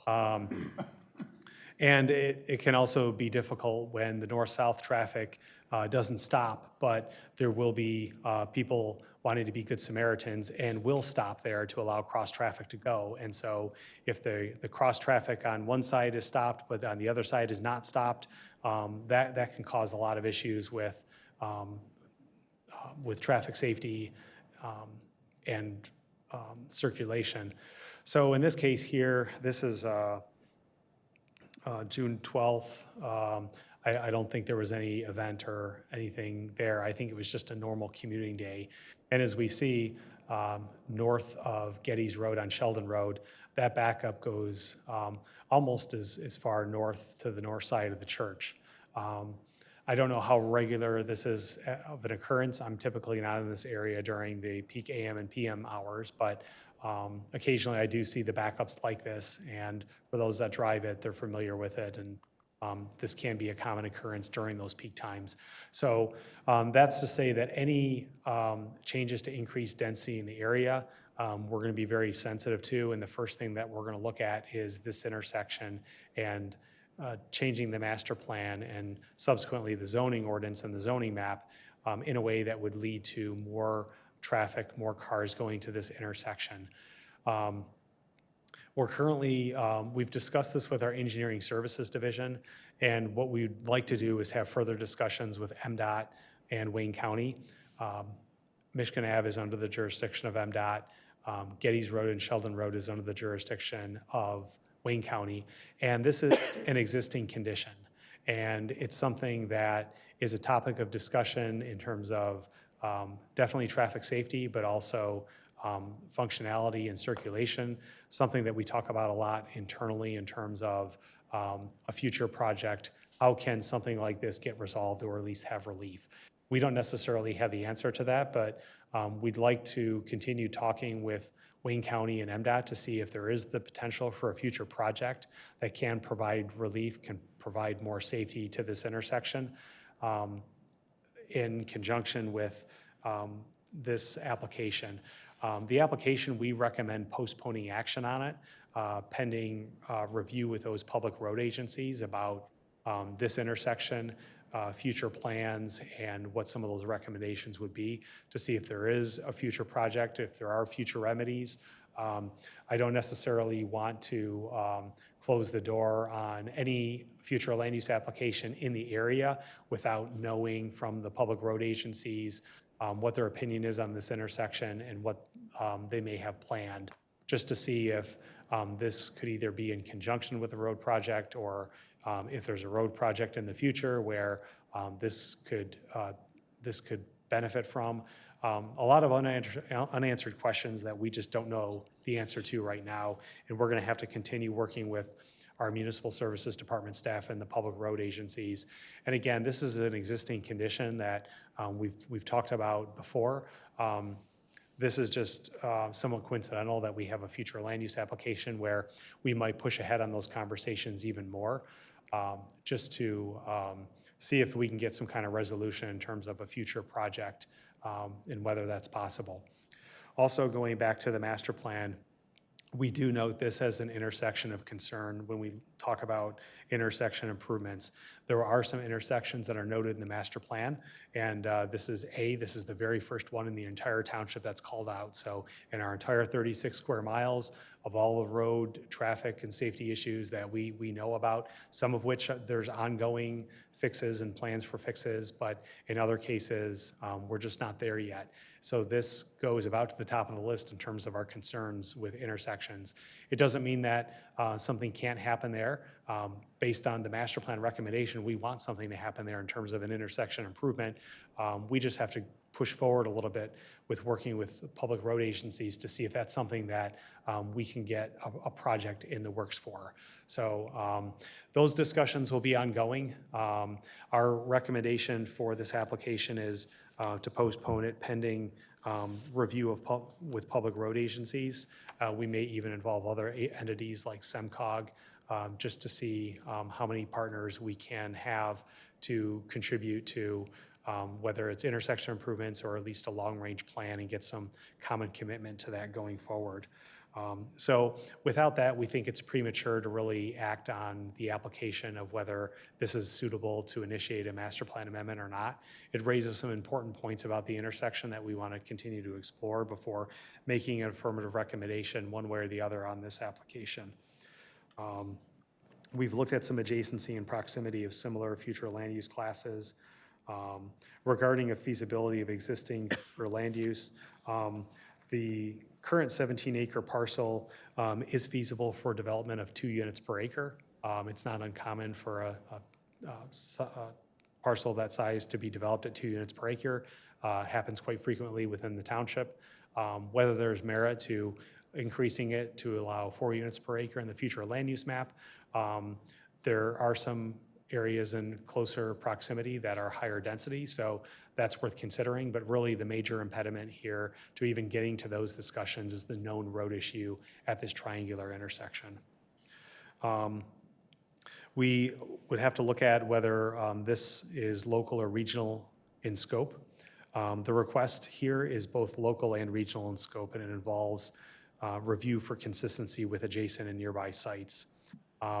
If this application were to be approved, it could set a precedent for other applications nearby, whether it's on a different area of Sheldon Road or on the west side of Sheldon Road, or either other places on Geddes Road that want to increase density or upzone it to allow more density, which would contribute more traffic to the area. So this could be more regional in nature in terms of setting a precedent. So before really opening it up and having those discussions, we really want to see what the status is of potential intersection improvements before making any kind of changes.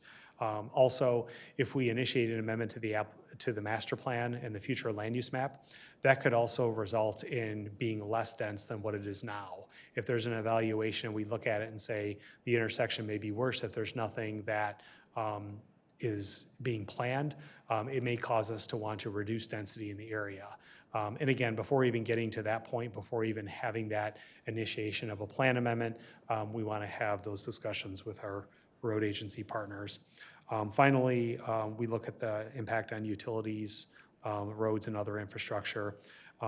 With the sewer impact, we would have to talk to our Public Works Division, Engineering Division to see in the area what the sewer plan recommends, if there are capacities within the existing sewer system to handle an increase in density, not just on this site, but if it created a precedent for other sites.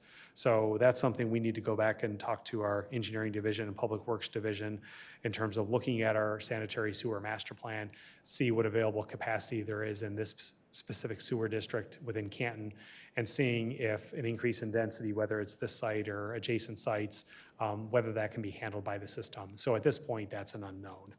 And then we've already talked about some of the traffic impact. We did refer to the old traffic study for the Redwood development that was done in 2020. At that time, Wade Trim's peer review letter noted that the intersection of Geddes Road and Sheldon Road needed a traffic signal coordinated with the Michigan Ave and Sheldon Road signal as it currently operates at level service F. While Wade Trim noted that the actual volume added by Redwood to this intersection would be very small, with all the existing development and growth rate of traffic, this intersection will continue to fail along with the westbound to eastbound crossover on Michigan Avenue west of this intersection. So Wade Trim had noted at that time some of the deficiencies within the road network. Those, as far as we know, are existing conditions, as I don't think that they've gotten better since then. So our conclusion is, based on the above criteria in our staff report, the future land use amendment application is not consistent with the immediate surrounding areas and the associated policies of the master plan. Although some areas outside of the immediate surrounding area are recommended for medium density residential, medium high density residential, and mixed use, there are existing traffic safety and congestion concerns at the intersection of Sheldon and Geddes and Sheldon and Michigan Avenue that require further study. The study involves coordination between Canton's Municipal Services Department, MDOT, and Wayne County. Therefore, we recommend that the Planning Commission postpone action on this application pending additional information from Municipal Services Department staff regarding any potential plans to address traffic safety, congestion, and operations at the intersections of Sheldon and Geddes and Sheldon and Michigan. At that time, the Planning Commission will have more sufficient information to determine whether it is appropriate to initiate an amendment to the master plan future land use map. So that concludes our staff report, and I'll be happy to take any questions. Thank you, Patrick. I share your concern about that intersection. I don't live very far from there, and I have been through that. And it can be very dangerous. So, is the project sponsor here? All right. Could you come to the podium and give us your name and address for the record, please? My name is Bear Javessian. I'm with Colliers. I represent the Cellar Connection Church. I don't know what else I can add. Okay. Excellent. Well, if you're available for questions, we may have. Anybody from the commission have any comments, thoughts on this or this proposal? Go ahead. I just have a brief comment. Just speaking from a roads improvement perspective.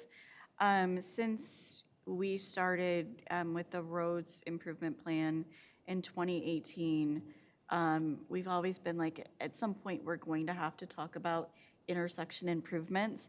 And this is one of the intersections that we have looked at improving every single year since we started having the conversation.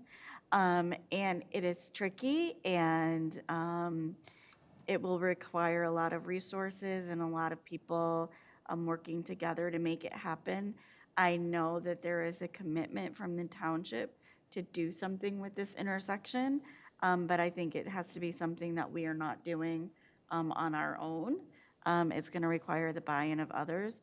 But I will say, from township board perspective, and as someone who's worked on the roads improvement plan and was the board representative of the roads task force, this is an intersection that we are very concerned about, and I agree with the recommendation of the planning commission to wait until we figure out what we can do about this intersection. Thank you. It's always good to have the perspective from the township trustees. Oh, thank you. Anybody else?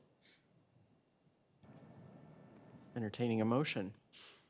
Madam Chair, I move to postpone action on the request to prepare an amendment to the master plan, the land use map, reclassify parcel number 108-99-0001-712 from low-density residential 2 dwelling units per acre to medium-density residential 4 dwelling units per acre.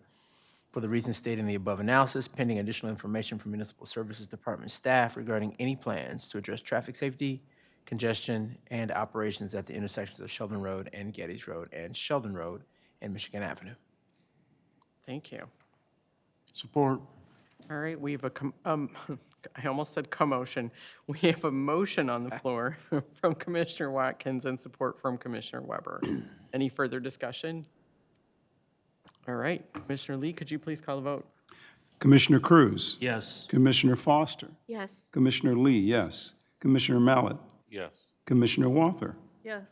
Commissioner Watkins? Yes. Commissioner Weber? Yes. Chairperson Zuber? Yes, motion carried. Probably see you back, I assume. But thank you. All right. We have another item on our agenda, a couple more items. We have item number 5 is 094-SPD-8057. That is the Autumn Ridge Apartments Phase 3, where we are considering a site plan on parcels. There's 2 parcels listed there, which are also known as 250 South Lots Road. The property is located on the west side of Lots Road between Cherry Hill Road and Palmer Road. And they are proposing to build proposed 2 8-unit apartment buildings with attached garages and site improvements consisting of a parking lot, stormwater management system, lighting, landscaping, and an off-site dumpster enclosure. Patrick, tell us all about it, please. Sure, thank you. The applicant proposes to develop on the site that's illustrated here on the map. It's mostly undeveloped, and it's zoned MR, multifamily residential. It's pretty rare to have vacant properties zoned multifamily residential. A lot of the properties that are vacant, if they're underdeveloped, in some cases, they may have natural features issues or other issues going on. In this case, the site seems fairly clean. There are some structures that would be proposed to be demolished, but I think the original intent has been for this site to be developed as a part of the Autumn Ridge Apartments complex. And so it's adjacent to the drives, Douglas Drive to the north, which is going to be the primary access. And it'll be part of the existing complex when it comes to access and I think some of the shared amenities. I don't know if the pool and clubhouse will necessarily be shared, but there is dumpster access that will be constructed off-site and the drives will be shared. Looking at the plans in a little bit more detail, I'll zoom in on the plan itself. So this is the black and white site plan.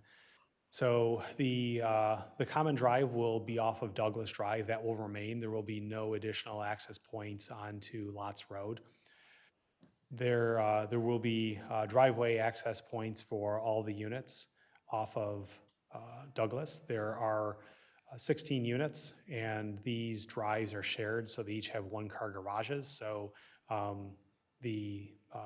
either whether they're owners or renters in each one, they will share that drive and park in their respective spaces and in their respective garages. There's also the off-site parking lot that's located between the two uses. There's a stormwater pond to the south of the site. Some features about this site that are peculiar are Douglas Drive is proposed to be slightly widened, so it'll be 27 feet wide. So it does show some slight widening of Douglas Drive within its existing area north of the site. Douglas Drive is entirely located on the parcel to the north. There's a current dumpster that I think sits west of the proposed enclosure, and I'm not sure there's an existing enclosure, but the applicant proposes a new dumpster enclosure. It's on the north side of Douglas. It will service the Autumn Ridge Phase 3 as well as the other development. It'll have a conforming enclosure, be designed for much better access management and appearance. So that will be a positive change for the site. Our recommendation for the site plan is we recommend approval of the site plan. Multifamily residential is a permitted use in this district, and we recommend approval subject to 6 conditions. The first condition is executing and recording an easement agreement and a private road maintenance agreement to ensure the subject parcels have access onto Douglas Drive and participate in maintenance if the subject parcels are not combined with another Autumn Ridge parcel. So if it's a separate parcel, there should be access easements and maintenance agreements in place. The second recommended condition is recording an access easement for any portion of the sidewalk along Lots Road that is located outside of the road right-of-way. This pertains to the proposed sidewalk along the frontage. So on the south side of the site, it appears to be in the right-of-way. And then it starts to come outside of the right-of-way onto the private property. And the reason for that is there's a transformer pad that's already there. There's some major equipment that makes getting a sidewalk through this area an impediment. And we wouldn't want to see the sidewalk any closer to the road than it needs to be. In this case, the applicant shows the sidewalk along Lots Road going onto the private property, connecting to a crosswalk on the site, and then somebody who's walking along Lots Road is just passing through. They'll go over the crosswalk, and then they will go east back to the Lots Road sidewalk. So some of the sidewalk is on the private property. It's not that unusual to see. Sometimes when there's impediments, there needs to be the sidewalk on private property. As long as there's the access easement and appropriate design, then it should be okay. Related to that, the third recommended condition is installing crosswalk signage on both sides of Douglas Drive near the Lots Road and installing a stop sign where Douglas Drive intersects Lots Road. So we want to make sure that there's appropriate crosswalk signage so that that's indicated where the crossing point is, as well as the appropriate stop sign at Lots Road. The fourth condition is revising the landscaping along Lots Road to comply with section 5.03C7 of the zoning ordinance. The landscaping is mostly compliant, but there's the areas noted where it has to be updated to comply. Compliance with the landscaping standards is attainable.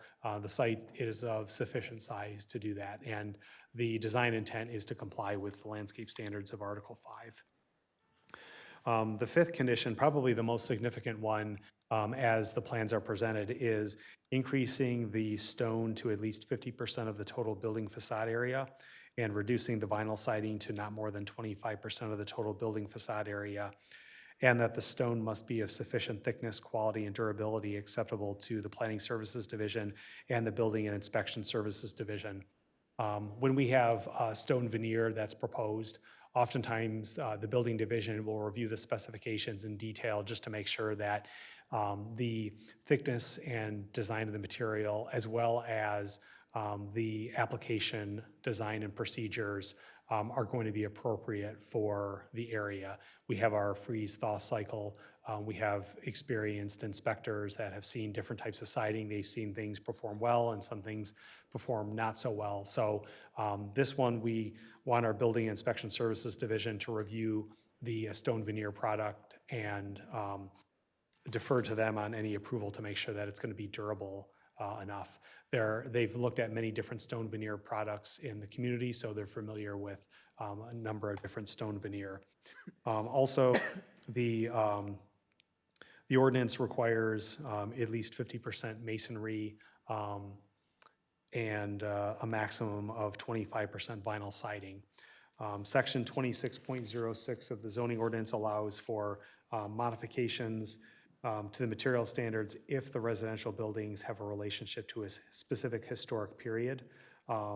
Because the buildings do not appear to relate to a specific period, we recommend increasing that stone to 50% and reducing the vinyl to 25%. Finally, the sixth condition recommended is obtaining variances for the front yard setback adjacent to Douglas Drive and the side yard setback on the west side of the site prior to Township Board review of the site plan. For the schedule of regulations, in the multifamily district, the front yard setback is 50 feet, which for an apartment complex is fairly reasonable. But this site has two front yards, one on Lots Road, one on Douglas Drive. Douglas Drive is a road, private road, it's technically a front yard. So these buildings are supposed to be 50 feet from Douglas Drive. However, the functionality of Douglas Drive is more of an internal circulation driveway rather than a private road. But technically it is a private road, it must have a 50-foot setback. So therefore a variance application is necessary. We would most likely recommend approval of the variance because the only impacted areas are fellow residents of Autumn Ridge, and there's sufficient depth in the driveway to park a car within the driveway without overhanging that internal sidewalk. Also, for the side yard, minimum side yard setbacks are 60 feet, which makes sense if you're adjacent to a single-family residential area or an incompatible area. Having that 60-foot setback may be appropriate. And on the south side, it does have the 60-foot setback, and there's the pond that's located within the setback, which is permitted. But on the west side of the site, a portion of this Unit 16 is just within that 60-foot rear yard setback. The affected area to the west is part of the Autumn Ridge Apartments, so our recommendation to the Zoning Board of Appeals will most likely be approval of that variance just because of the practical difficulty trying to locate the parking lot, the number of units, to scale them down as much as possible. But ultimately, that will be a determination of the Zoning Board of Appeals. So that concludes our staff report, and I'd be happy to take any questions. Thank you. Thank you, Patrick. You must be the project sponsor. He is prepared, very well prepared. Thank you. Good evening. Commissioners, my name is Benjamin Tobin. I'm the Senior Vice President General Counsel for TG Canton 2, and all the affiliated entities. Can't really follow up with Patrick, he's always fantastic. We have no objection for easements. We will look at joining the parcels after completion of the property. Presently, we have some concerns with any tax implications as well as potentially a density issue if we were to join the parcels before construction were to commence. I will focus immediately. We have no issues with putting in any crosswalk signs, stop signs, anything like that. Our general concern is going to be the restriction on 25% of vinyl siding. The materials that we're using these days are not like the historical materials. They're composite, they're much thicker, they're durable. I brought in samples if any of you would like to look at them. Yeah, absolutely. This is a shade siding, so it's a very small portion of what the construction will be. And then these are samples of the lap siding. That's Yeah, Morale. thank you. They're composite, they're thick, much different than the historical siding that was paper thin. A rock will go through very easily. We need you to talk into the Sure. mic, so Yeah. otherwise you won't. So be these able are much thicker materials than historically used. Historically, they're very paper thin. A rock from a lawnmower could go through them, et cetera. I know these are durable. I took a weed whacker to them myself and stood there for minutes, and nothing happened. To this particular sample? Awesome. Not to that particular sample. One of them, it marred the finish. It did not penetrate the finish, didn't do anything. I mean, more than not even a millimeter, like Did you a try scratch. hitting golf balls at it, just out of curiosity? No, but I'd implore you to do so yourself. It'd be quite interesting to watch. But the materials are very, very high quality, very durable. They don't go flying off in the wind. And we think that it would maintain and make a very, very pretty structure. Our general concern is going to be, once again, the stone. We believe we can probably get that to 50%. Currently, Patrick, do you have the numbers on you? For the stone percentage? Yes. Yeah, I think it was for the proposed material percentage for all sides of the building, it was 38.24% stone veneer, 36.94% siding. That's both the lap siding and the shake siding for the vinyl. Shy of 100, though. Oh, because windows and doors. Got it. Correct. Yeah. Understood. So I don't know if we're going to be able to get it down to 25%. What we do propose, do you have any side elevations? Are they on here? Yes. We have the black and white and the color elevations. Perfect. Would you mind zooming in a little bit for me? Yeah, do you prefer color or the black and white? It does not matter to me. Okay, we'll go black and white. That's a little bit easier to see. Got it. Thank you. So currently you can see how we're planning on making it appear. Some cedar shake with the eaves and in the fronts where they pop out. Stone siding, or excuse me, the stone veneer is the 50% of the lower half of the building, the entire first floor. Our architect has some concerns with going any higher with the stone siding. However, we are going to attempt to, simply because of the way that it's constructed. So it's going to be 2x4 construction, I believe, on the first floor. So the stone veneer, because it's about 2 to 3 inches thick, I actually was going to bring a sample with me this evening, but it's extremely heavy. That would go up to there, and then because of the way the overhang needs to be to keep water from getting behind that siding, it's 2x6 construction upstairs with the lap siding on top of it. So we've thought of a couple of proposed solutions that we would like to just discuss with you. It's hard for me to do from over here, but if you take a look, that area right there and that area up there, that is a utility closet on the first floor, so it's accessible for us outside. So that's where your HVAC, water heater, and everything are going to go. We propose making that the full 2 stories. For one, it would keep individuals from going over the railing onto the roofs, whether they just wanted to hang out or kids fooling around. It would make it inaccessible, and making that entire portion of the wall stone. So that would obviously do a complete offset, because that would no longer be a lap siding, it would be stone. So it's, I think, doubles it, because it lowers one percentage completely and it increases the other. The other thing that we can propose, but I cannot make a guarantee because our architect was out of town this morning and we were added to this very last minute, is that the east and west elevations, those large sides with only the 2 windows on them, we would make those entirely stone, if possible. But I don't really think there's anything else we can do as far as building materials go. Happy to answer any questions. Just for clarification, would you be doing stone along the entire top Correct, yes. here? Okay. That's if it's, like I said, the architect was out, we were unable to confirm, so we would ask for conditional approval and we'll do as much as we can. So in that case, if the Planning Commission goes forward with a recommendation of approval, if there's not a relationship to a historical period, then the applicant could apply for a variance from that percentage requirement. Typically, when there's a modification of percentages, it allows that for commercial, office, and industrial buildings. With residential buildings, it's a little bit different. It's that requirement for that historical period. Oftentimes, that can be negotiated as part of a PDD. But in this case, it's just a site plan. So from a black and white standpoint of the zoning ordinance, there is the option to apply for the variance and include that with the other variances that will have to go to the ZBA for our application. Okay. Certainly, we'd love to approve it the way it is. We think it'll be a beautiful, beautiful product. It's certainly the nicest thing we've ever built. And that property's been there for, I believe, since the 80s.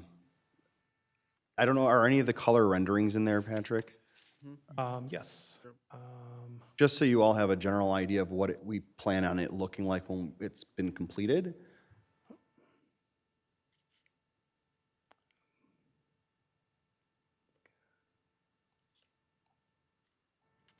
And I believe we would pick colorways that best suit the neighboring or adjacent property. And oh, as Patrick pointed out earlier, yes, they will be sharing amenities with the Phase 1 and Phase 2. I mean, as an architect, I think this is a huge improvement over what's there already. The I would existing agree. Buildings, they're not pretty.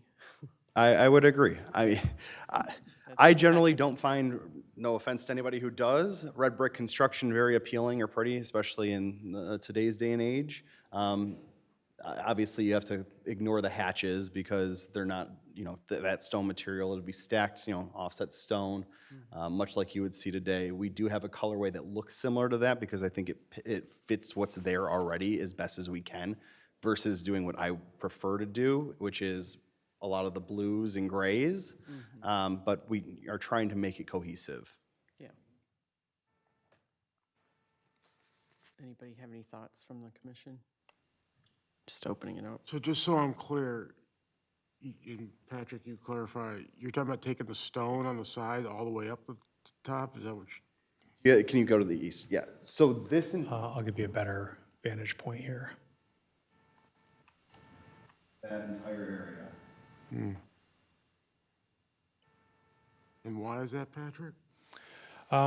If this second story in this side here with the window, if that was substituted, removing the vinyl and putting on the stone, that would increase the percentage of stone.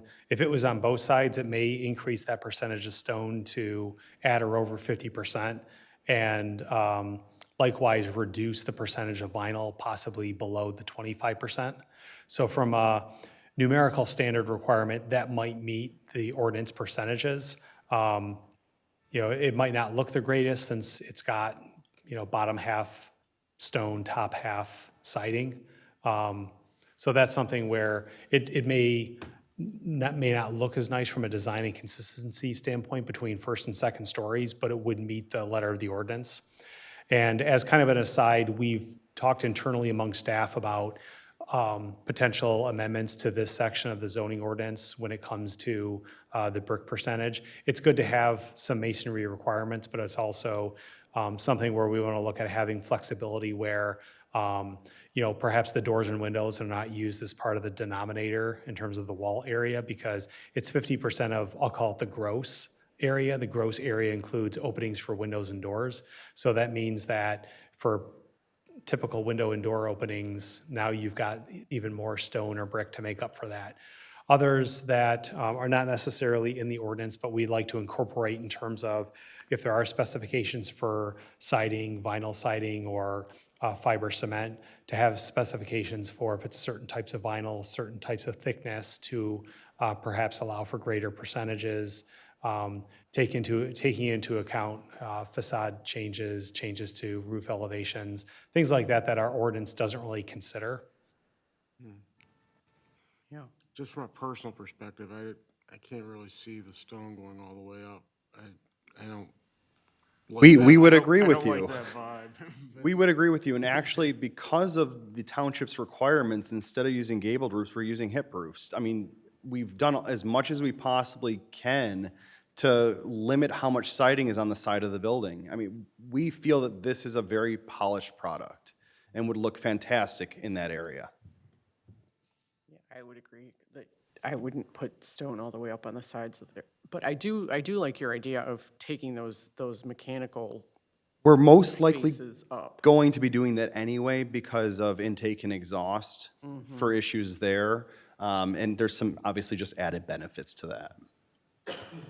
Yeah, I think that, not having those roofs as an attractive nuisance is a good idea, so.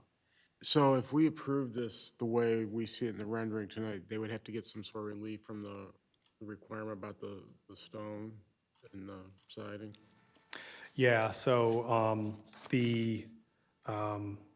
so I think it would be part of the variance application to the zoning board of appeals to reduce the stone below 50% to increase vinyl above 25%, and then they would have to find whether there's a practical difficulty. So in this case, I don't know if going from 2x4 to 2x6 between first and second floor, would qualify just based on the appearance. There's other standards of the zoning ordinance as well that they would look at to see if it would qualify as a practical difficulty, but it would be a variance. Wow.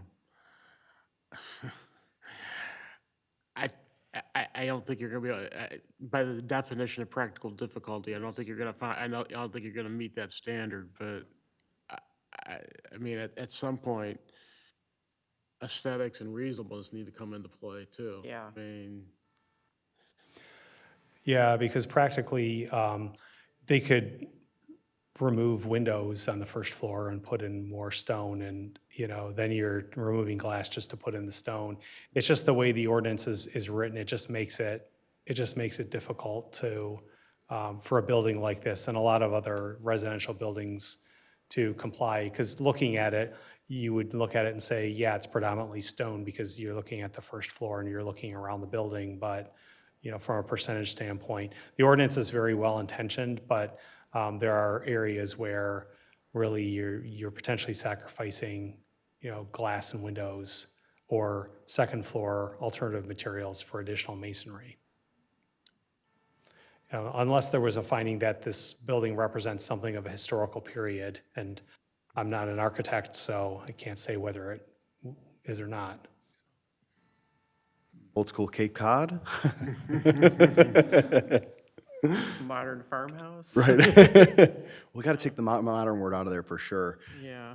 I mean, I could always get with legal counsel, and we could draft amendments to the ordinance and try to get them through city council pretty quickly, but I don't see that happening. Yeah, the quick part, no, because it would have to have a public hearing and 2 readings, but, for the time that it may take staff to come up with some kind of amendments, there are other things that are unrelated to that where we've had some discussions and we'll be talking soon about, potential things we'd want to bring forward. We may do that sooner rather than later, and I don't know how that affects the time frame of the construction, but this isn't the only project where we've run into those types of issues. And I know one of the partners of the architecture firm you're working with. I'm quite sure he could figure out a way to argue that there's that there is some historic significance to whatever design you guys end up with. Mike or Andy? Mike, yeah. Oh, he's a very good friend of our families. Yeah, yeah. I can chat with him, but I mean, we're probably going to have to, but obviously it needs a conditional approval, I believe. Yeah, I think we could make an argument and maybe just change a couple of elements of the design to be more historic. And that would maybe solve the problem that we need a variance then. So, how do we put that in a motion then? I mean, just make a condition upon,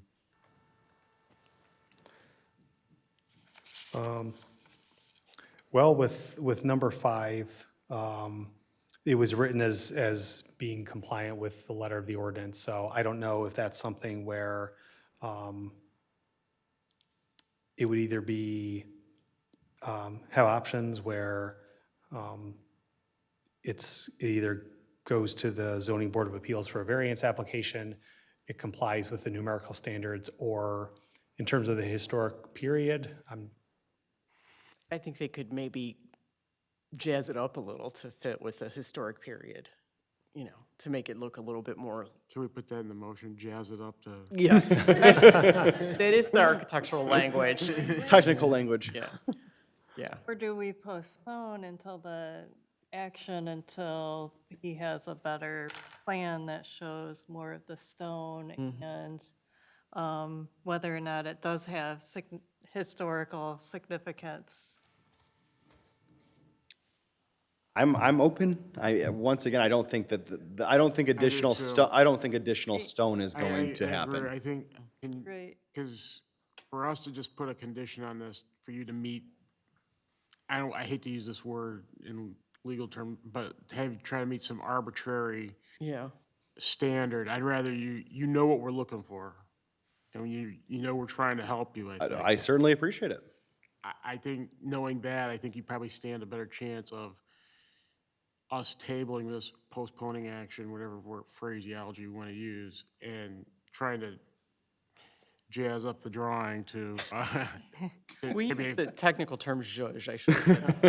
But yeah. you know, to maybe bring in the historical element to it. Yeah, and you may even decide to go with a gable roof back, instead of hip, just because that gets you a little bit more of a look, And for that, the concern was that once again, obviously, you have to go siding all the way up to the. Well, yeah, yes, but if so- you can Right, get away with offsetting it. it with the historical. Yeah, so that would be my suggestion too. Drawing board. Happy to have it tabled. Okay, We need a motion, Madam Chair?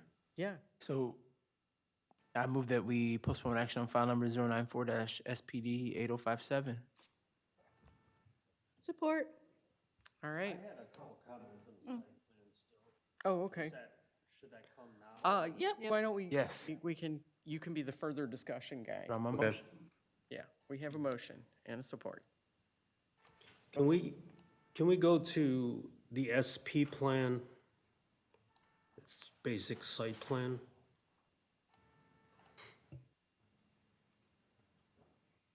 I think it's page 96, I think. Okay, yeah, that plan. So there's two things I want to, that I'm not crazy about here. You have asphalt driveways, but the better design is for the sidewalk to continue, just like throughout this whole development. And typical subdivisions have continuous concrete walks. And the reason why is if someone's biking or walking, it's a consistent surface and it's ADA compliant. So instead of the driveway portion, the asphalt driveway, make that a mirror of the other side, a continuous concrete. So in effect, a portion of the driveway will be concrete up to the roadway. It's a better design. I'll take that back to the drawing board also. Let him know. And I don't typically, believe, this is not done unless it's a condo, and there is no sidewalk. But if there's a sidewalk like this, it's usually a continuous sidewalk. between us, I'm trying to convince him to do all concrete anyway. That's even better. We will see. Not so concerned with any ADA, they're townhomes, so. Yeah, and I mean, you could still have asphalt if you want for cost, but up to the roadway, all concrete with the walk is a better design. Safer. I'm still gonna tell him you told me to do all concrete drives. Do all concrete drives. That's the best design. Definitely. And also, can you pan a little to the east, Patrick? Okay, so,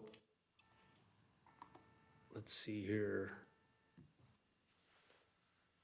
So this parking lot is for visitors? For visitors and or residents. So obviously, they all have one attached car parking space, and for what it's worth to all of you, we're gonna have them EV ready, so they're gonna have hookups in the garage that, we obviously could connect a charger. And then one driveway parking space, and then, any overflow, they can park there, and theoretically, since they're sharing all of the property, they could park in any of the parking spaces that are also across on Phase 1 or Phase 2. Do you need handicap spaces for a private development like this? So this is exempt because they're townhomes. Okay. So there's no requirement because they're not accessible. So, but I think it was discussed in Patrick's comments, maybe not, oral comments today, but in his written comments, that even if there was an accommodation that needed to be made to make an accessible parking space, there were still enough spaces within the proposal to conform with the requirements. Yeah, but if this were I guess, so there's a difference between this lot and a public lot is what you're saying? Correct, because this isn't suspect to ADA, this is FHA. Because it's the apartment, it's not the actual clubhouse. Okay, The clubhouse would be ADA. right, because that's open to public. Correct. All right, can you pan out a little? I want to look at Lots Road, towards Lots Road. Okay, so this, pan south a little, this crosswalk is not in a good location. The further you get away from an intersection, the more unsafe it is, because a car will turn and pick up some speed and not see them right away crossing. A better design is to have the crosswalks closer to the intersection to where that walk is, the existing walks are. And you could still connect it around that pole if you need to, but the crosswalk is safer near the intersection and not offset like that. So you're proposing that we move or extend this portion of the sidewalk east? Correct. And then put the crosswalk lining up with that. That's a better design, safer. Anyone crossing there, someone can turn and not be paying attention right away and hit a pedestrian or biker right there. I understand. That's all I got. Thank you. Anybody else have anything to add or question before we Well, motion? I had one question before you made the motion too. So on the brick requirement, so, so rather than, I mean, because postponing it just takes a little bit longer, rather than to say, try to meet the requirement first by looking at the design. Yeah, we asked them to kind of We don't have it. redesign a bit so that there's, according to Patrick, there's a standard there if you have like a historical element in the plan that Right. they might be able to meet whatever the word verbiage is of the ordinance without having to go the variance route or anything. So in other words, we might be able to prove it without them having to go that route. Right. But on the existing, like, I mean, I was just looking and saying, like, on the back portion of the building, like, where there's brick on the back bottom where the utilities are. If you went up on the side and did brick, like on those walls, on the interior walls or something like that, would that add, that would obviously add to the percentage. Correct, but the problem is it's not gonna drop the vinyl siding percentage down below 25%. That's the main restriction. Well, I'm That's, saying, like, that's, as an idea, like, looking at things like that. so, well, get that's, to the, yeah. we're planning on, this is the utility closet, we're planning on making this go all the way up, so people, one cannot jump over the railing and be on the roof, or go, obviously, to break into an apartment. So that would take away that vinyl. Correct, so it would take away this vinyl all the way to about here. Yeah. That would all become snow. Yeah, okay. Okay. It might help them get to the percentage, yeah, but if it doesn't, they still have to do a bit of a redesign. Yeah. Unfortunately, we can't take the doors and windows out. Right. Please don't. People like those. Well, I gotta get the tenants in first, then I'll take the doors and windows out. Okay. That's it. So we have a motion on the table by Commissioner Watkins and support, I'm sorry, who made the? Commissioner Foster. Commissioner Foster supported it. Okay. Any further discussion? Any further discussion? All right, Commissioner Lee, could you call the vote? Commissioner Cruz, Yes. Commissioner Foster, Yes. Commissioner Lee, yes. Commissioner Mallett, Yes. Commissioner Walther, Yes. Commissioner Watkins, Yes. Commissioner Weber, Yes. Chairperson Zuber. Yes, motion carries. Thank you very much. Have a wonderful evening, and we'll be seeing you in the near future, I'm sure. Patrick, thank you. Thank you. So with that adopted motion to postpone pending the receipt and review of the things that we discussed, so the architectural plans, the crosswalk drive, and the other things we talked about. So we'll come back at a future meeting with those revised items, and we'll work with the applicant on that. Thank you. Awesome. All right, so we have one final item on our agenda, that is ZCOD-PZ26-00102, Beyond Juicery and Eatery, where we're considering temporary outdoor dining permit on parcel number 054-99-0001-701, also known as 42645 Ford Road. The property is located on the south side of Ford Road between North Morton Taylor Road and North Lily Road. Proposed temporary outdoor dining permit for 16 seats located in the front yard setback, and therein lies the road. You tell us all about it, Patrick. Sure, thank you. So we're back where we started on Ford Road. This one's not a fast food drive-through restaurant, so we'll get a little bit, Not a Chick-fil-A. not a Chick-fil-A, something a little different, where it's actually a sit-down restaurant where they want to eat outside, which is a great use of the property. And when the property was developed, it was developed with an outdoor patio in the front. And I'll bring up a recent aerial photo of the site just so that we can see the current design of the site and compare and contrast to the Potbelly site. So the Potbelly site, not the greatest comp, it has a drive-through, but we can forget about that for a moment. On the south side, on the north side, they have an outdoor dining area that was originally established as part of the Potbelly, and this design was incorporated with the design of the building. Likewise, this building, which is the former GameStop and AT&T building, it also had a concrete patio in the front for hopeful future use, that there would be some outdoor use like outdoor dining. So now the time has come where there's a restaurant, Beyond Juicery and Eatery, that's occupying the GameStop site, and it proposes outdoor dining on the north side of the building. Since these buildings were developed, Canton has adopted outdoor dining standards formally into the zoning ordinance. The only provision where their outdoor dining does not comply is that the outdoor dining has to meet the front yard setback requirements of the district. In this case, there's a minimum front yard setback of 50 feet in the C3 or C2 zoning district in the central business district overlay. But the ordinance specifically allows the planning commission to modify that requirement. So there's no variance required from the zoning board of appeals. It's discretionary approval by the planning commission. Most recently with outdoor dining, the Rusty Nail farther to the west, that received approval of a front yard setback modification to be closer than 50 feet to Ford Road. And it has the provisions for the barrier and the things that it needs to protect the outdoor dining area from adjacent traffic. There are some areas of the outdoor dining plan that more information is required to ensure that it complies with section 6.02 AA of the zoning ordinance. We list a bullet point list of 5 items on page 3 of our staff report. Most of these items are fairly straightforward, just details about lighting, tables, chairs, specifications for the barrier to make sure that that complies. These are fairly straightforward. These are things that we've worked with several outdoor dining applicants before in getting that information. So from a staff standpoint, it's still a staff level approval of the outdoor dining itself. And so we're working with the applicant on these bullet point items. But the reason this is before the planning commission is for that one discretionary item to allow for a setback of less than 50 feet of the outdoor dining area from the right-of-way of Ford Road.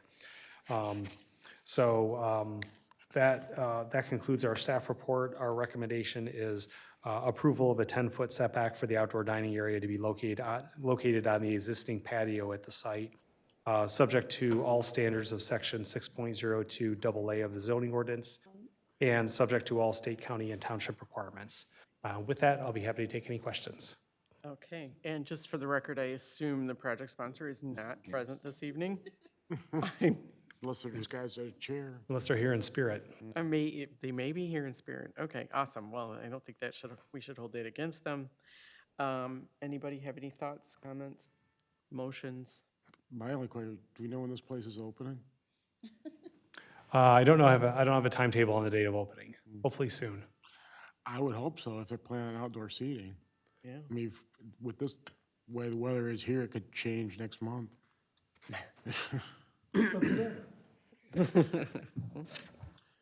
Madam Chair, I can make them. Okay, I move to approve a 10-foot setback for the outdoor dining area to be located on the existing patio at 42645 Ford Road on parcel number 054-99-0001-701, subject to all compliance with all standards of section 6.02 AA of the zoning ordinance, subject to all state, county, and township requirements. Support. all right, we have a motion by Commissioner Watkins and support by Commissioner Weber. The W's have it. Any further discussion? All right, Commissioner Lee, could you call the vote? Commissioner Cruz, Yes. Commissioner Foster, Yes. Commissioner Lee, yes. Commissioner Mallett, Yes. Commissioner Walther, Yes. Commissioner Watkins, Yes. Commissioner Weber, Yes. and Chairperson Zuber. Yes, motion carries. All right. Do you want to tell us about continuing ed, Erin? I will be sending you all an email later this week with your, with how many hours you've accrued and opportunities for you to maintain and get more. We are looking at contacting MAP to, or someone from Carl Wortman to provide a MAP essentials training for the Planning Commission, Zoning Board of Appeals, and Board of Trustees. That will likely take place later in the summer. Oh, that's great. Yeah, that would be wonderful. Okay, excellent. Anything else? Patrick? No? Nope. Madam Chair, motion to adjourn. All right. We have a motion to adjourn by Commissioner Watkins and support by Commissioner Lee. They don't seem like they're in a hurry at all. All in favor, please say aye. Aye. Aye. All right.